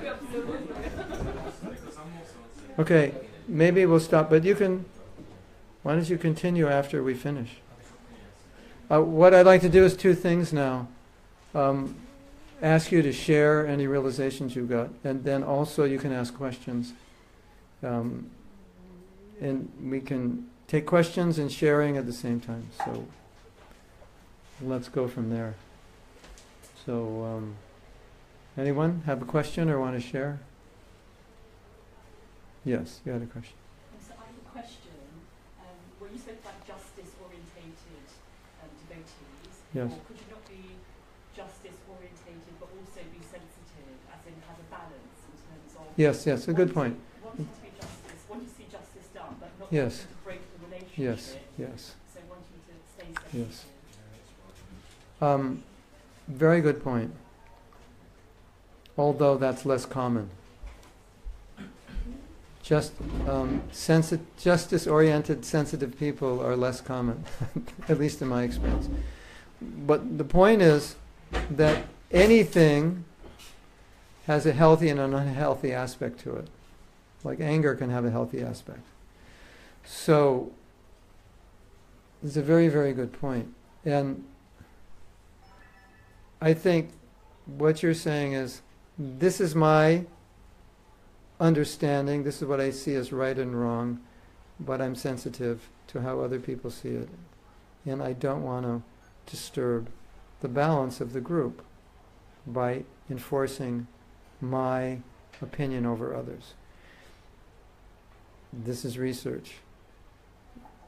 We said research is sensitivity, the other research is no team works with one person dominating.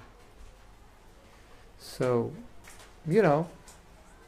I could be convinced, but for the peace and fluidity of the group, I don't push my point. And if my point is true, it will come up later that what we did didn't work. And we can say, could you try my point now? I think. I don't have a lot of experience with people like that. I have experience with the others. So, yes? And also, if you continue cooperating when someone has done something that you perceive to be wrong, and Yes. effectively may be wrong, Yes. for example, being short-tempered or gossiping Yes. behind your back, aren't you in some ways excusing because if you continue cooperating Yes. and you don't bring it up, then Yes. that behaviour is never addressed, and that person might continue to behave that way and continue being short-tempered. Yeah. And continue Okay. being- So that's another good question. So there are factors to consider. In other words, sometimes we see, no, what you said is true, but sometimes we see that in certain situations addressing it creates more problems than what the person's doing, because it's not, you either are not the right person to address it, or that person is completely closed down, or there may be people that are siding with him that are going to turn against you. If it's going to create some kind of faction within the organization, then you have to approach it in a different way. Accepting the principle that you said, it's true. It could create damage if we allow it to go on, but then the question is, what's the best way to deal with it? And am I the right person? In the history of our movement, sometimes we were confronted with a situation that was wrong, but we couldn't do anything. We weren't in a position. And our conclusion was, Krishna will do it. And in every case he did. Like the person who was doing something that we felt was very wrong eventually stepped down, or eventually was removed. But it wasn't us that we didn't have the power in that situation to do it, and so we had faith. So sometimes that is the only option, because there are situations in which if you try to rectify, you might be pushed out, and you might be seen as disruptive, even though, so these are just realities of working within an organization, because as we all know, justice doesn't always prevail. So, and there are sometimes other ways of dealing with it, which may be more philosophical, where sometimes in classes we discuss issues which would be helpful for the group or the organization without addressing anyone by name. We can discuss the culture, the lifestyle, and it would indirectly address problems. I do that a lot.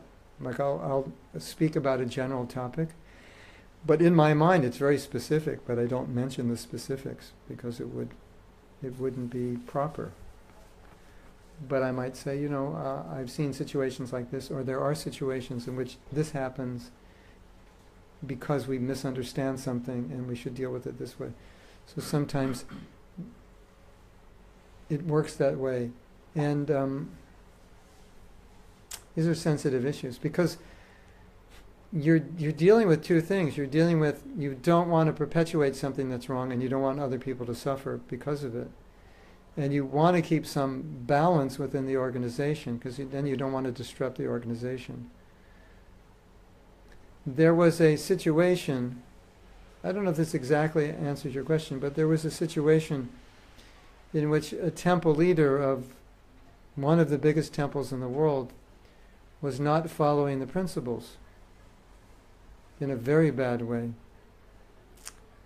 And some devotees left the temple, and some devotees stood up and complained, and some just stayed and did service. And so when the whole thing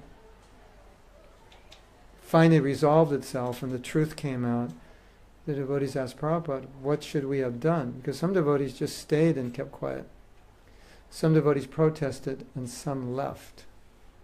And Prabhupada said, it was good that the devotees stayed and cooperated, and it was also good that they protested. And he said that if they left, that the temple would have fallen apart. So this person's in charge, but he's not qualified, he's making mistakes. But if I work with him, at least the temple can be maintained. And then Prabhupada said, but the leaders should have stood up to him. And if the leaders didn't stand up, that was their fault. But they're in a position to stand up because they're leaders. So that kind of gives both sides of the coin. Keep the balance, but do not allow deviation to continue.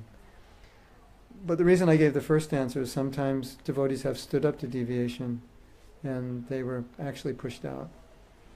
So you have to be, that's part of being sensitive. Like this is wrong, but what's going to be the most effective way to deal with it? And if I get pushed out, then I can't deal with it, and then there's no trust. And if I get mistreated, I may become bitter, and then I will start attacking. And the problem with that is the attacks will come back to you. And another problem is people may agree with you, and you may have a whole group that's starting to attack. So we want to avoid that, because it goes back to the 19th chapter of the Gita.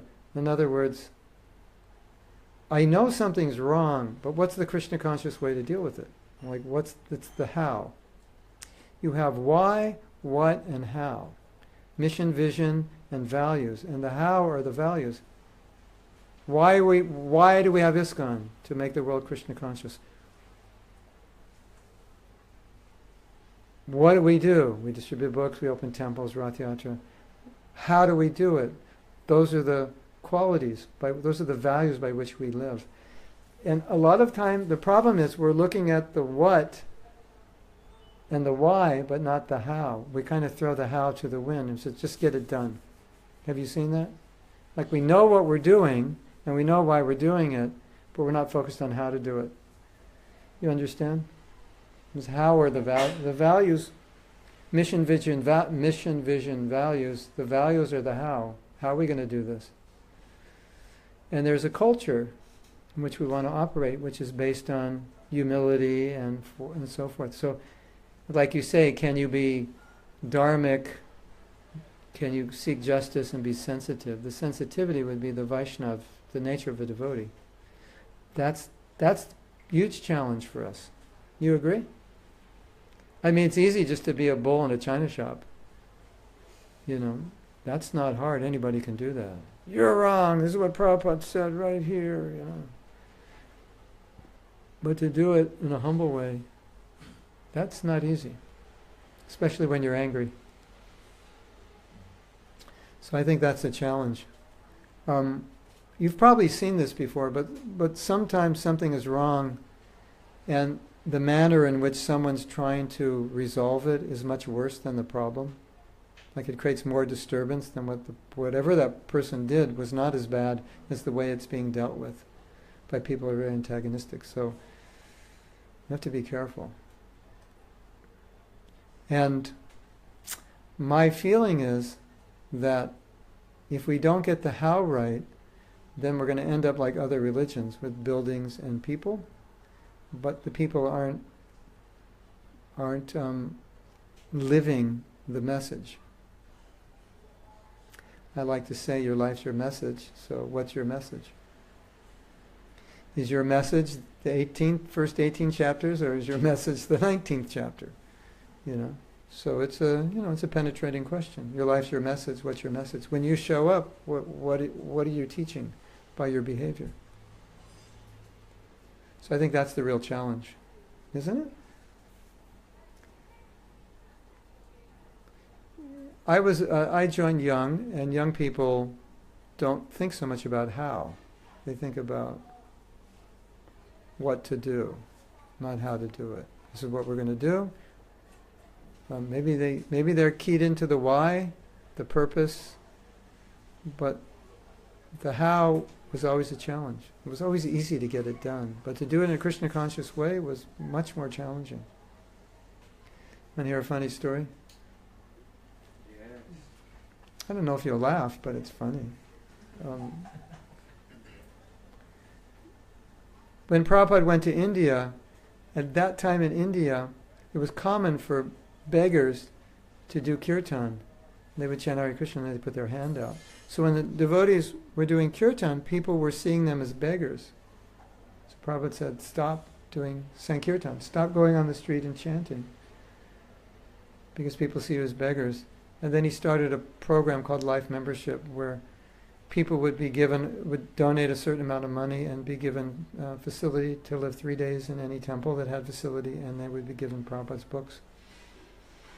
So there was one devotee, and he was a businessman, and when he would make life members, he would promise them whatever they wanted to hear.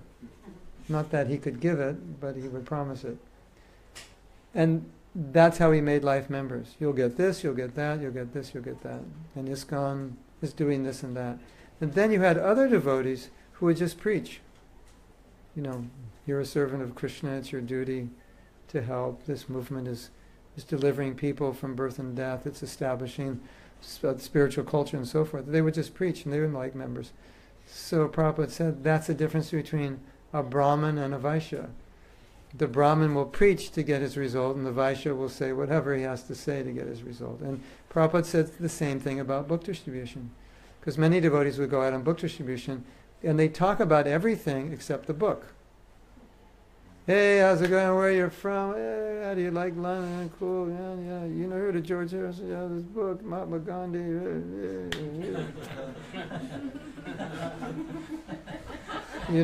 Everything but the book. And there's others, they would talk about the philosophy and they'd sell the book. So Prabhupada said the same thing. That's the difference between a Brahmin selling a book and a Vaishya selling a book. So he wants us to be Brahminical. So you could say how you resolve a problem. Do you resolve it as a Brahmin, as a Vaishya, as a Kshatriya, or a Shudra? We want to do it as Brahmins. And Brahminical is it's equipoised, it's sense controlled. That means that we're not emotional about it in a bad way. And we're very sensitive and understanding. So to me that's the challenge, and I'm not saying it's easy. And then the other part of the challenge is when you try that and it doesn't work, then what do you do? How do you now tolerate that? And where do you turn and how do you process it personally without losing your enthusiasm? You agree? That's a challenge? Like it's going on and it's wrong. Now you're fortunate. I probably visit 20 temples a year. So I get to see 20 temples of things going wrong. You only get to see one. So it's harder to tolerate 20 than it is one. And because I think I'm so smart, it's even harder for me to tolerate it because I can tell you exactly how to solve the problem. But of course I'm not going to because you didn't invite me to tell you that. So I just keep quiet. And I give workshops and I speak generally. So it's a reality. And every sannyasi who's traveling and preaching, he sees things that are going wrong. And some of the sannyasis traveling and preaching are very good managers. And the better the manager you are, the more tolerant you have to be, because the more clear you are about what's going wrong. So it's just a reality. And of course, if you really want to point out what's going wrong, then sometimes we'll say, well, are you willing to take a management role? Because then you can do it. Are you willing to take certain responsibilities? Instead of just saying, this is wrong, are you willing to work to correct it? So if you're taking that position, it's easier to point it out because now you're working with the management team. So sometimes you have to do that.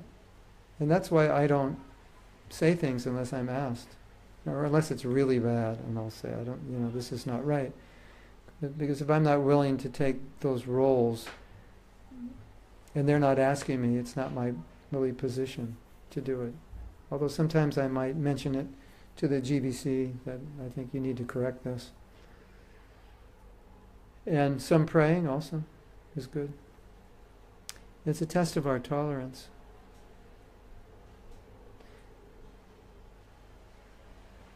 I had studied some corporations, corporate culture, and found there's many corporate cultures that were maybe in some ways more sattvic than ours.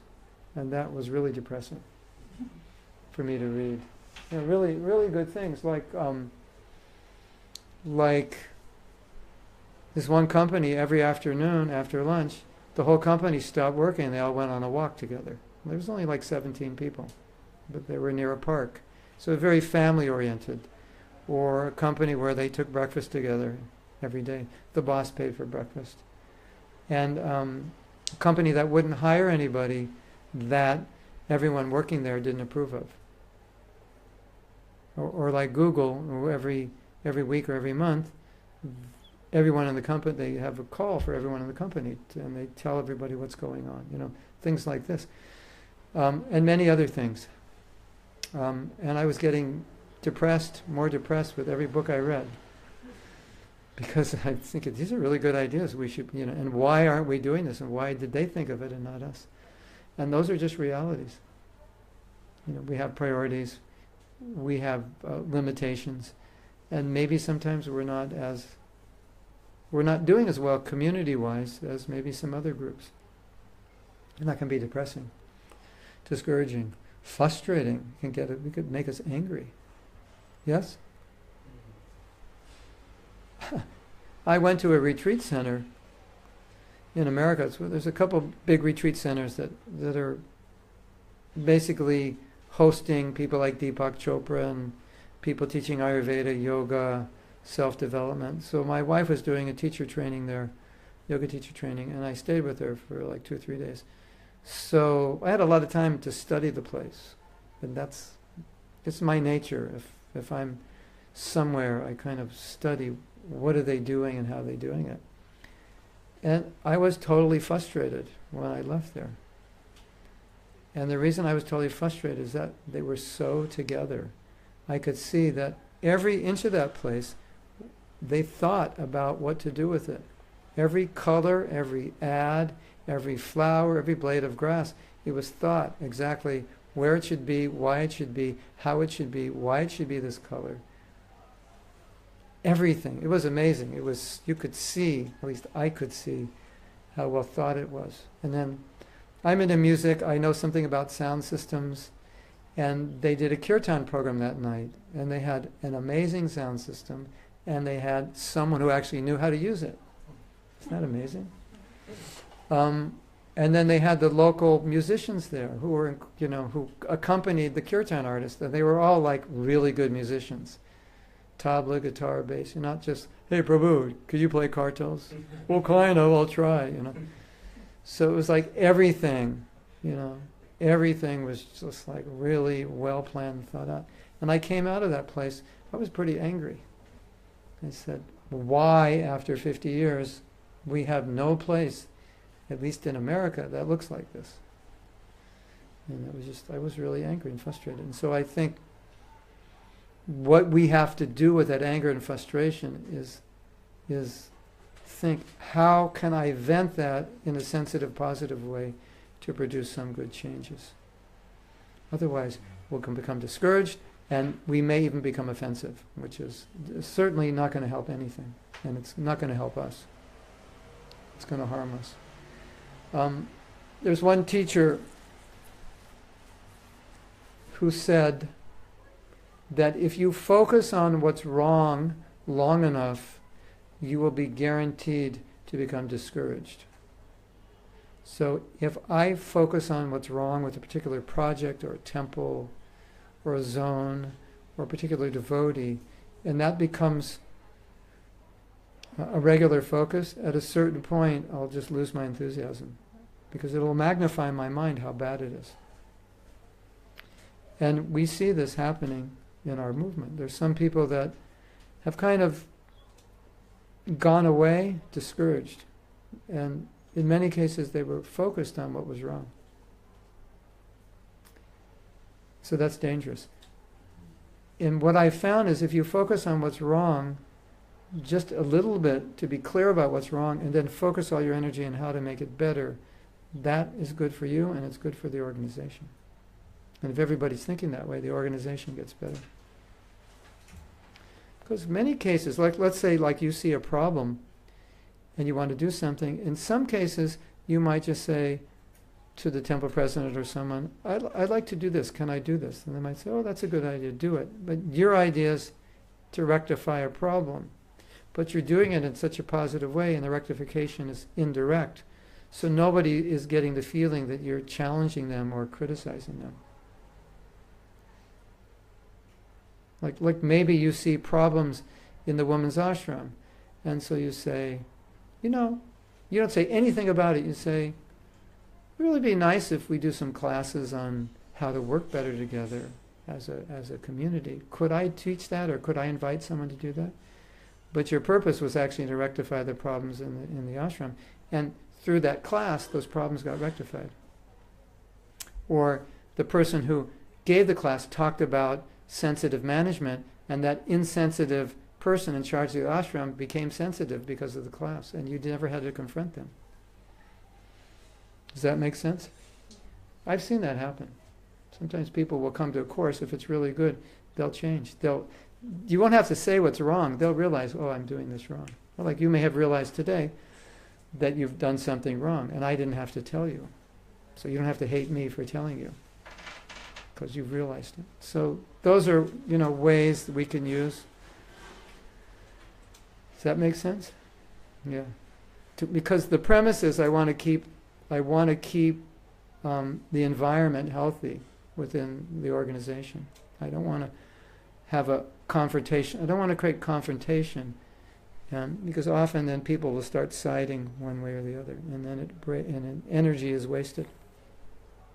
We want energy to go in a way that's positive, that's going to be healing and improving things. And as you know, or many of you know, a lot of times energy goes in other ways to bring people down and to oppose people. And then we lose enthusiasm by doing that. Does that make sense? Yes? Now, is that easy to do? No. Is it necessary? Yes. Is it important? Yes. Is it vital? Yes. Doesn't make it easy, necessarily. But I think if we understand the importance of being unified, then it gets easier to do it. Because I will always evaluate, okay, I see what's wrong, but I'll think, if I do this, what's going to be the consequences? Are we going to be more unified or more divided?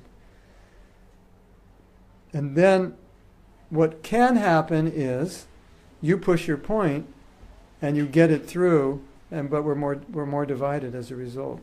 So the operation was a success, but the patient died. So you got your point through, but things aren't any better. So you want to avoid that also.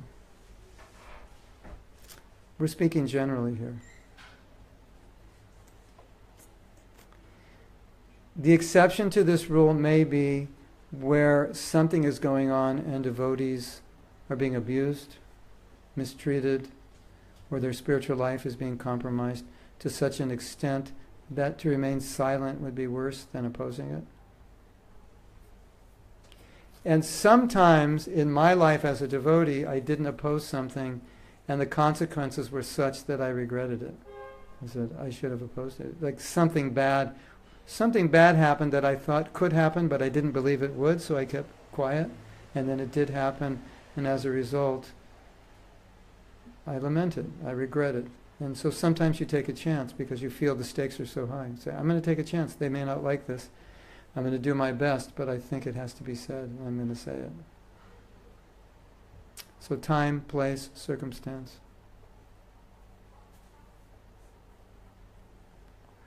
And then some things are none of our business, and we shouldn't talk about them.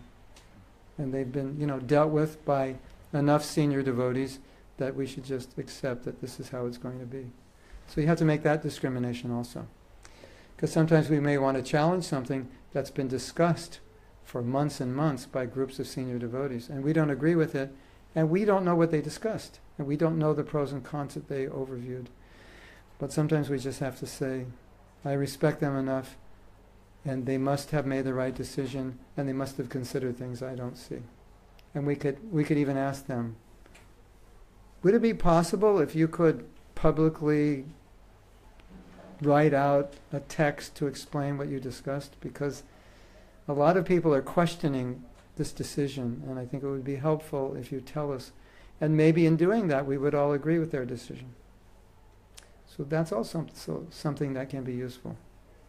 If you see like devotees they're not happy about something going on in the temple or the country, you could request the management, or just bring it to their attention. So a lot of people aren't happy about this, and I'm not questioning your decision, but they are, and I think it would be really helpful if you explain why you made this decision and what you looked at and what you debated. So that way you can help the situation. Or you can just ask for yourself. You say, I'm disturbed about this. Could you explain why you did this? And sometimes once they explain, it'll make sense to you. And you'll be surprised. Sometimes they'll tell you, I don't agree with that decision. I opposed it. But because of A, B, and C, it was the best decision. Sometimes it's like that. Like you may not like the devotee because he made that decision, and later you find out he didn't even agree with it. But for certain reasons, in that context, it was the best decision. And he said, I'm opposed to this decision, and you don't know that. So sometimes you might need to talk to them. It's like that. I have friends on the GBC, and they think, oh, GBC made a bad decision. And he said, I opposed it. I don't agree with this decision. But this was what the body made. So I think, oh, that's nice to know that it wasn't unanimous, that other people are also questioning it. So sometimes that helps. And sometimes you realize that maybe 10 years from now the decision will change. Maybe they're not ready for it yet. You want to hear something funny that you may not laugh at? But funny in the sense of awkward? This is so interesting, and this might pacify you a little bit.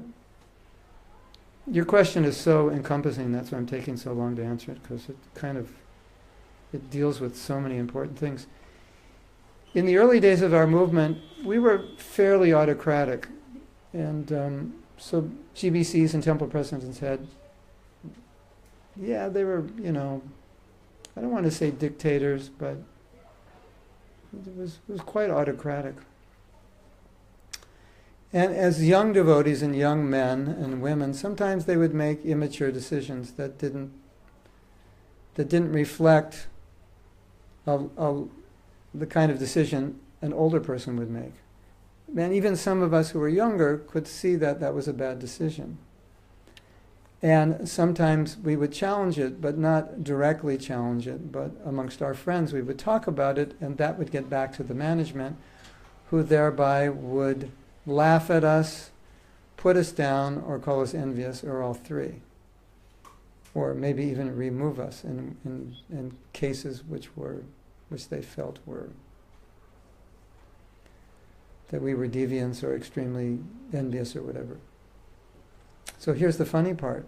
Those very things that were dealt with that way in like 1980 or 78 or 82, the very thing the devotees were saying that was put down, you're envious or this is nonsense, in 1993 became GBC resolutions. Complete 180-degree turnaround, because now people are 12 years older, 15 years older. They're not 28 anymore, they're 45. And they just couldn't see the immaturity of their decisions, and they thought the people who were criticizing them were just not good devotees. And I'm serious. This is like, because I lived through it all. And there it is. It's in black and white, as enshrined as a resolution, the very thing that I go, so-and-so Prabhu was kicked out of the temple for saying this resolution in 1978. Did you know that? And I go, no, I didn't know that. It's true. Isn't that interesting? So when you've lived through that, you kind of understand the dynamics of management and how things change. And what you're upset about with that nobody can listen to because you have, 30 years of experience with groups and communities, they'll figure out sooner or later. They'll have to, otherwise their group won't work anymore. And sometimes you just have to know, okay, they're not ready to hear it, but this is, to me, is common sense and is natural. And so someday they'll know. They'll figure it out. They have to. If they don't, the group's not going to work. Everybody's going to leave eventually. So sometimes you just have to, if you're really convinced about something and you know that it works this way and it doesn't work that way, but you can't communicate, then eventually they'll understand by experience. And you just have to wait for it to become a GBC resolution and hope they don't kick you out in the interim. Don't you think that's funny? That those things that were heavily criticized as, oh, these are people are envious, or these people are really bad devotees and therefore bad devotees say these things. They were just talking about practical things, like things which were more realistic and not so fanatical. And we were so fanatical that anyone that was realistic we thought was in total Maya. And then there it is. It's a GBC resolution. And I'd look at that and I just laugh. I go, wow, that is so funny. You're kicked out of the temple in 1978 for the GBC resolution in 1993. So it's just, it's a reality. It's just the way it is. And, to stay in an organization, you have to, what do they say? What's the saying? Go with the punches. You kind of have to go with those punches. And Prabhupada said, don't leave because you can't change it from outside. So stay and then work from the inside to make it better. And as we all become better, it becomes better. Is that okay? I don't know if it's the answer you wanted to hear, but that's, I'm really playing off this point of sensitivity because it's so key to good community. And sensitivity means also to understand a person's needs. Like once I came to, 7-8 years ago, Jai Tai was vice president, and I didn't have any clean clothes, and he said, where we lived was also his office. It was a brahmachari ashram, and there was a guest room there, and that was his office. He had just a little table, and he saw that I had dirty clothes, and he said, "Can I wash them?" And I said, "No, I can wear these clothes tomorrow. I'm not going on the altar." And I said, "I don't want you to wash them because you're busy," because I'd been temple president and I could see he was busy, and a lot better that he doesn't wash my clothes, the lot better he sticks with his service. And for a minute he was kind of like, it was almost like he didn't hear what I said. It didn't make sense to him. He wasn't used to hearing that. And so that's where I feel sensitivity is important. Like, I can wear this dhoti tomorrow if it saves you an hour and you've got stuff and it really looks like it looked like he was stressed out. So why should you, or I can wash my dhoti. So I think those kinds of little things go a long way in an organization. I came to Soho, they didn't even wash my dhoti, I'm never coming back. I could have that. I'm a Prabhupada disciple and I can't even get my dhoti washed. This Soho temple, that's it, never coming back. Yes, I am doing an imitation, a real life imitation that has happened. It does happen, right? So if we're more sensitive, we'll say, no problem. You're busy, no problem. We'll do it tomorrow. Or I can do it. It's okay. I'm not God. I can wash my own dhoti. Isn't it? And I know people from the outside, if we don't act that way, will think something's wrong with us. Why are you giving this guy a hard time? He's busy. So wash your clothes. Why don't you wash them? That's how normal people would think, wouldn't they? So, we have to we have to understand ourselves within context. That sometimes we may be, I don't want to say not normal, but for lack of a better word, not normal. So being insensitive sometimes. We have insensitivity sometimes to the way we deal with certain people, races, genders, and we need to be, it doesn't build community to be insensitive.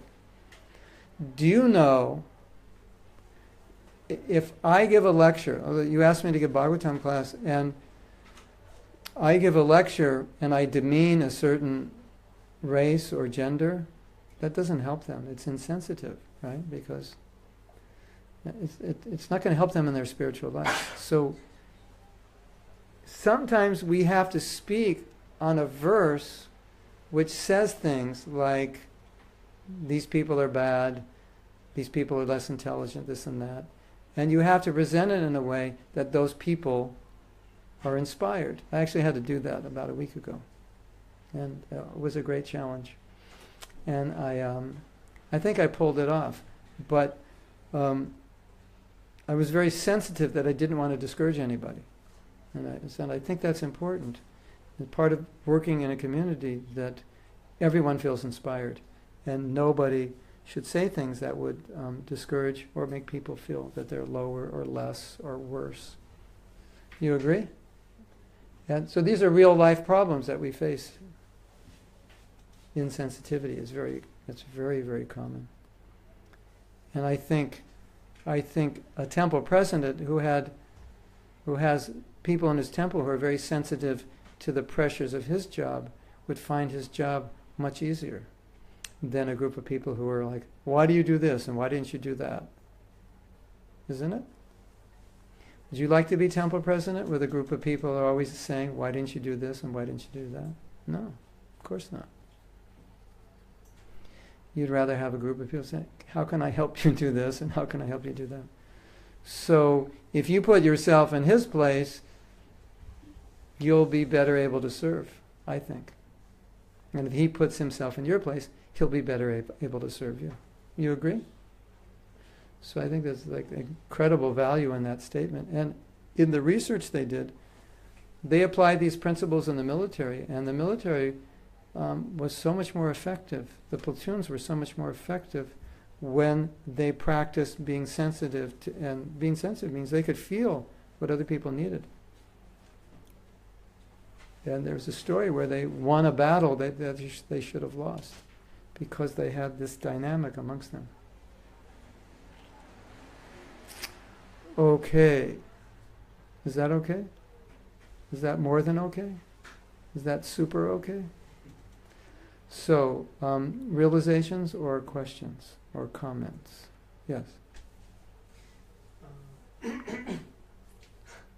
While we were discussing our problems in cooperating, etc., Yeah. one of the solutions, common solutions, were like humility. Okay. We don't understand our position. So how to always remain like humble and The question is how to remain humble? yeah. Oh. Well, how did you define humility in the context of cooperation? Did you define it in terms of practical actions you could do? Well, basically, sometimes you just think you know it all, so you don't want to listen to Oh, anybody okay. else. Yeah. Um, Yeah.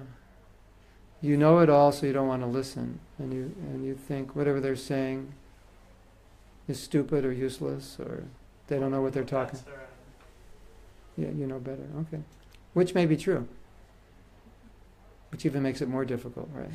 Now you may be wrong, but you may be right, and you may have a PhD in what he's talking about, and he's never made it out of high school, and you do know more, which makes it even more difficult, right?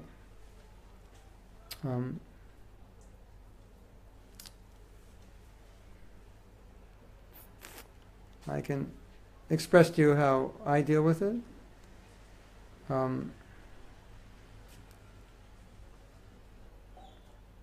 The first step is, this is what's happening right now. Like, this person is making decisions for something that he's not as qualified to make as other people. And it's just an acceptance. This is like, right now, at this moment, this is happening. I don't agree with it, but it's happening, and I have to deal with it. And I don't know if this is true outside of Iskcon, but I have seen often, somehow or other, the best people the people most qualified to do something are not always the ones asked to do it. Have you seen that? Have you noticed? Has anybody noticed that? I don't know if it's a Murphy's Law or what. And just another funny story. There was a devotee whose profession was to make signs, and he's made these beautiful signs, and all the temples would order signs. And he lived as a brahmachari, but that's what he did. And he made signs for all these temples. And the only temple he didn't make a sign for was the temple he lived in. Isn't that interesting?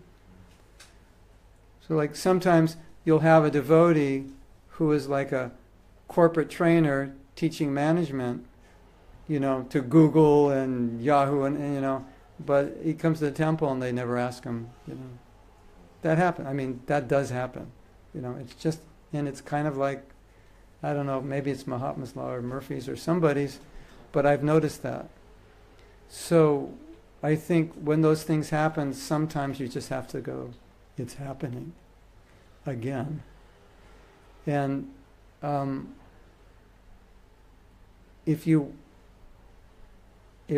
want to deal with it, you might humbly present your PhD diploma to the temple president and say, if you think I could help I have a PhD in this topic, or I worked, for 10 years in this field. If there's anything you'd like me to do, I'm happy to help. That's humility in that situation. You don't come in, this guy, he doesn't know what he's talking about. Just give it to me, I know what I'm doing. That's not the how. It's not the Vaishnava. It's like, I have, a degree, I'd be happy to help. I know this really well if you'd like me to do it. And then you have to sit back and whatever happens, just go, okay, I guess Krishna doesn't want me to do this now, or Krishna is testing me. Sometimes it's like that, And whenever in that situation, where someone less proficient may be doing it. That's the problem of becoming proficient. You're going to have to sit through people who are less proficient doing something, or giving the talk on something that you know more about. And you're just going to have to go, okay. Krishna wants me to be humble right now. And if Krishna wants to use my talent, maybe he wants me to become humble enough that he can use it so I don't become proud. So maybe he's not calling on me now. Or maybe it's just, as I'm saying, the nature of organizations, that they don't always engage the people most qualified. You want to hear another funny story? This is a sad, funny story. There is a devotee in India, and he is a trainer for Franklin Covey. Covey is the company for Stephen Covey. And he teaches courses in corporations. Big, big corporations. Every weekend he's teaching big people and big corporations how to get along. So he knows he knows it. He lives it, he knows it. And in the city he lives, there's 2 temples that don't get along. And there's absolutely nothing he can do to help.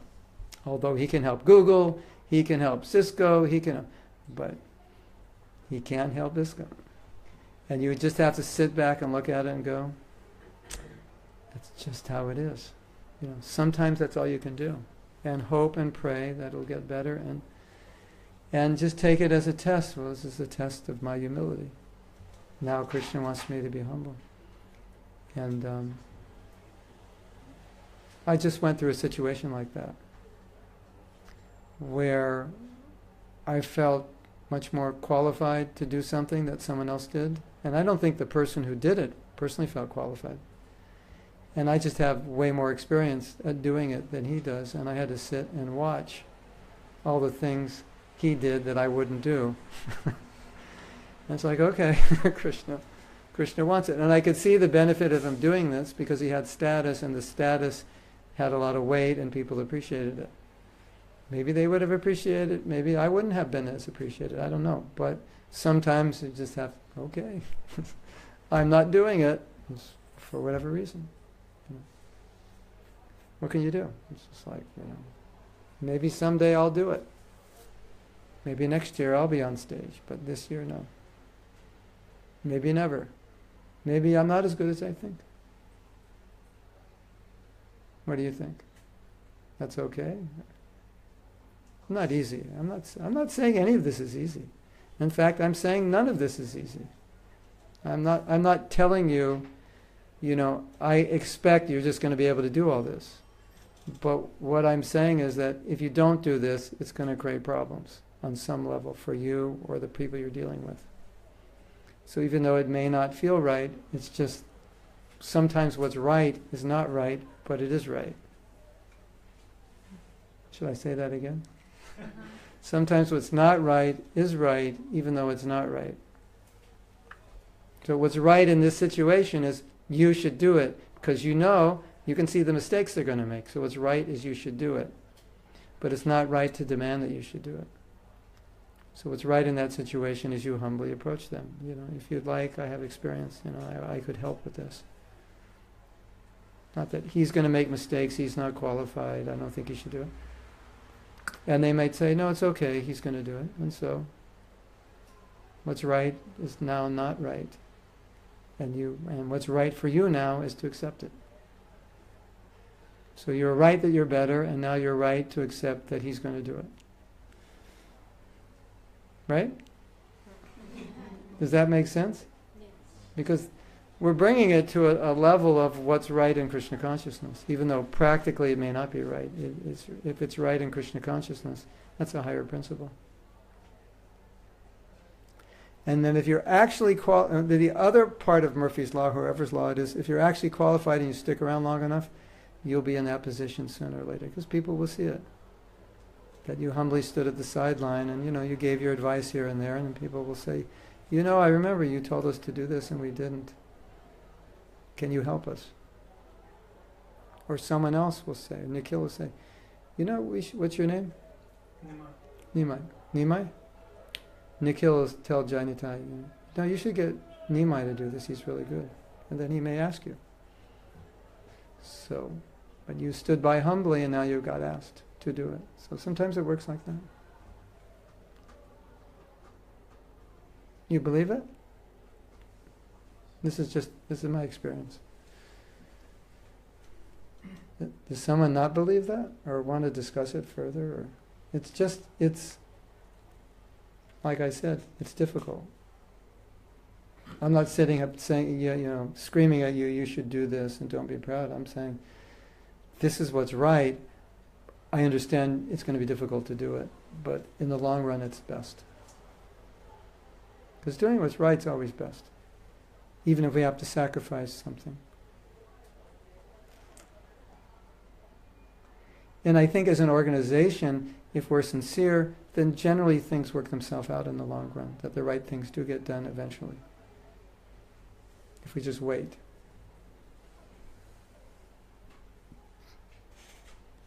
We have some situations, another situation we have.